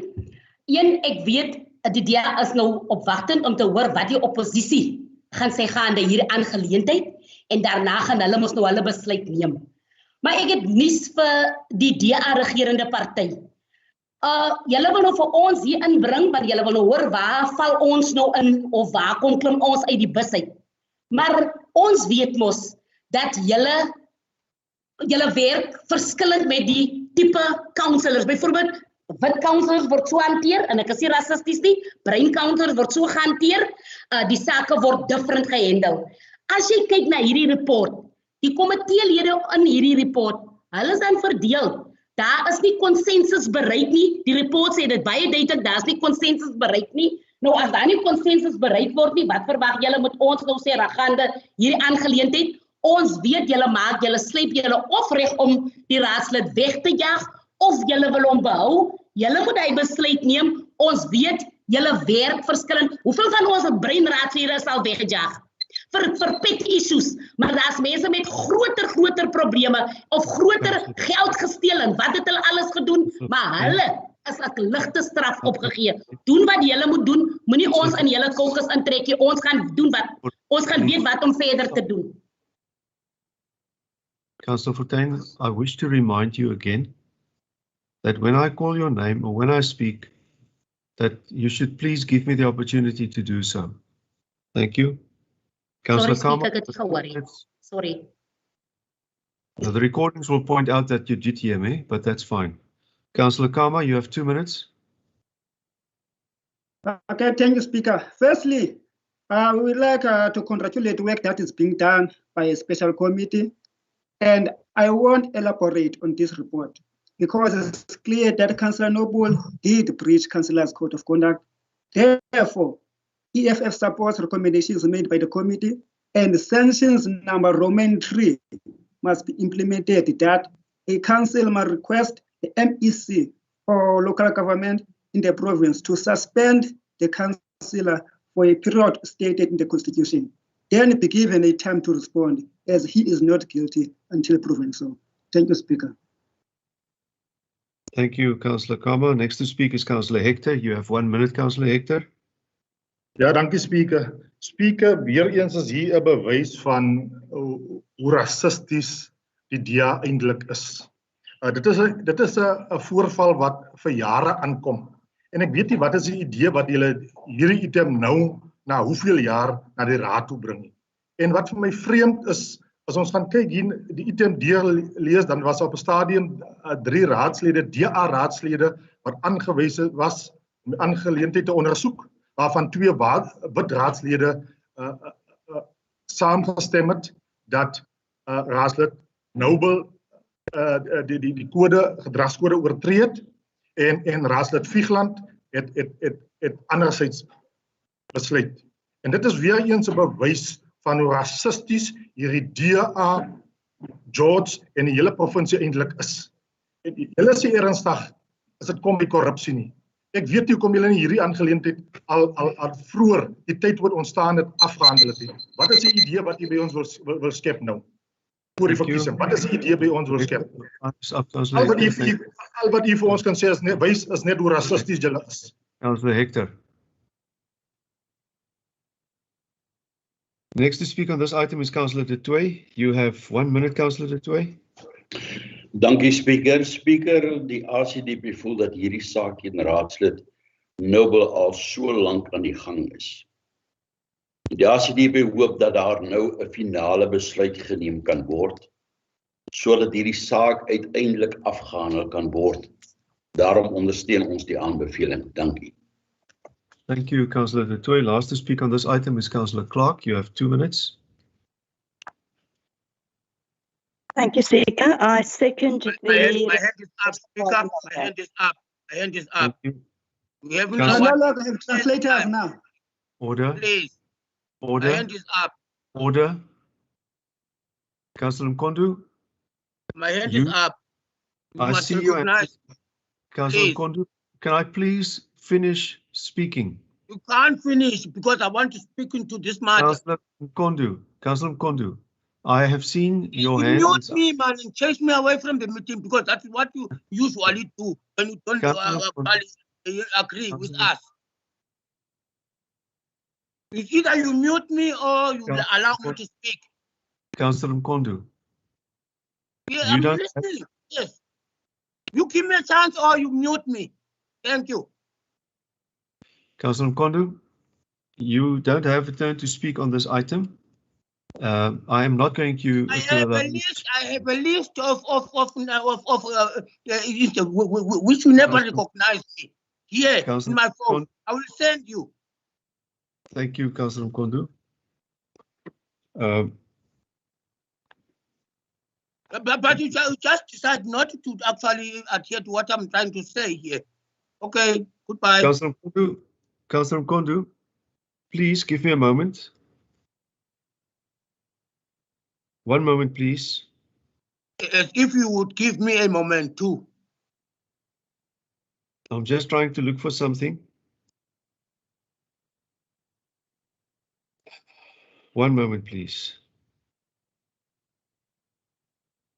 I thank you. Councillor Mkondu, I apologize to you. I have not checked with the times that you have submitted, so please accept my apologies. Do you wish to speak on this item? I know that Councillor Clark has already seconded the recommendation, but if you wish to speak on this item, I'm going to give you the opportunity to speak. And I again apologize to you. Thank you very much, sir. You see, the problem that I'm having here, you being lenient to some and being so sarcastic to some, you understand? You know, because at the end of the day, this has been coming for so long, and you never took action. Now we must now appear as the wrong ones because we have this against Councillor Noble. Because you didn't want to take it then, when it was necessary for you to do so. Now we must appear as the wrong people that are having this against Councillor Noble because of you not taking action at a proper time when you were supposed to do so. So I'm still putting it into your hands. Take action now or leave it as it is, because yours is to protect your organization.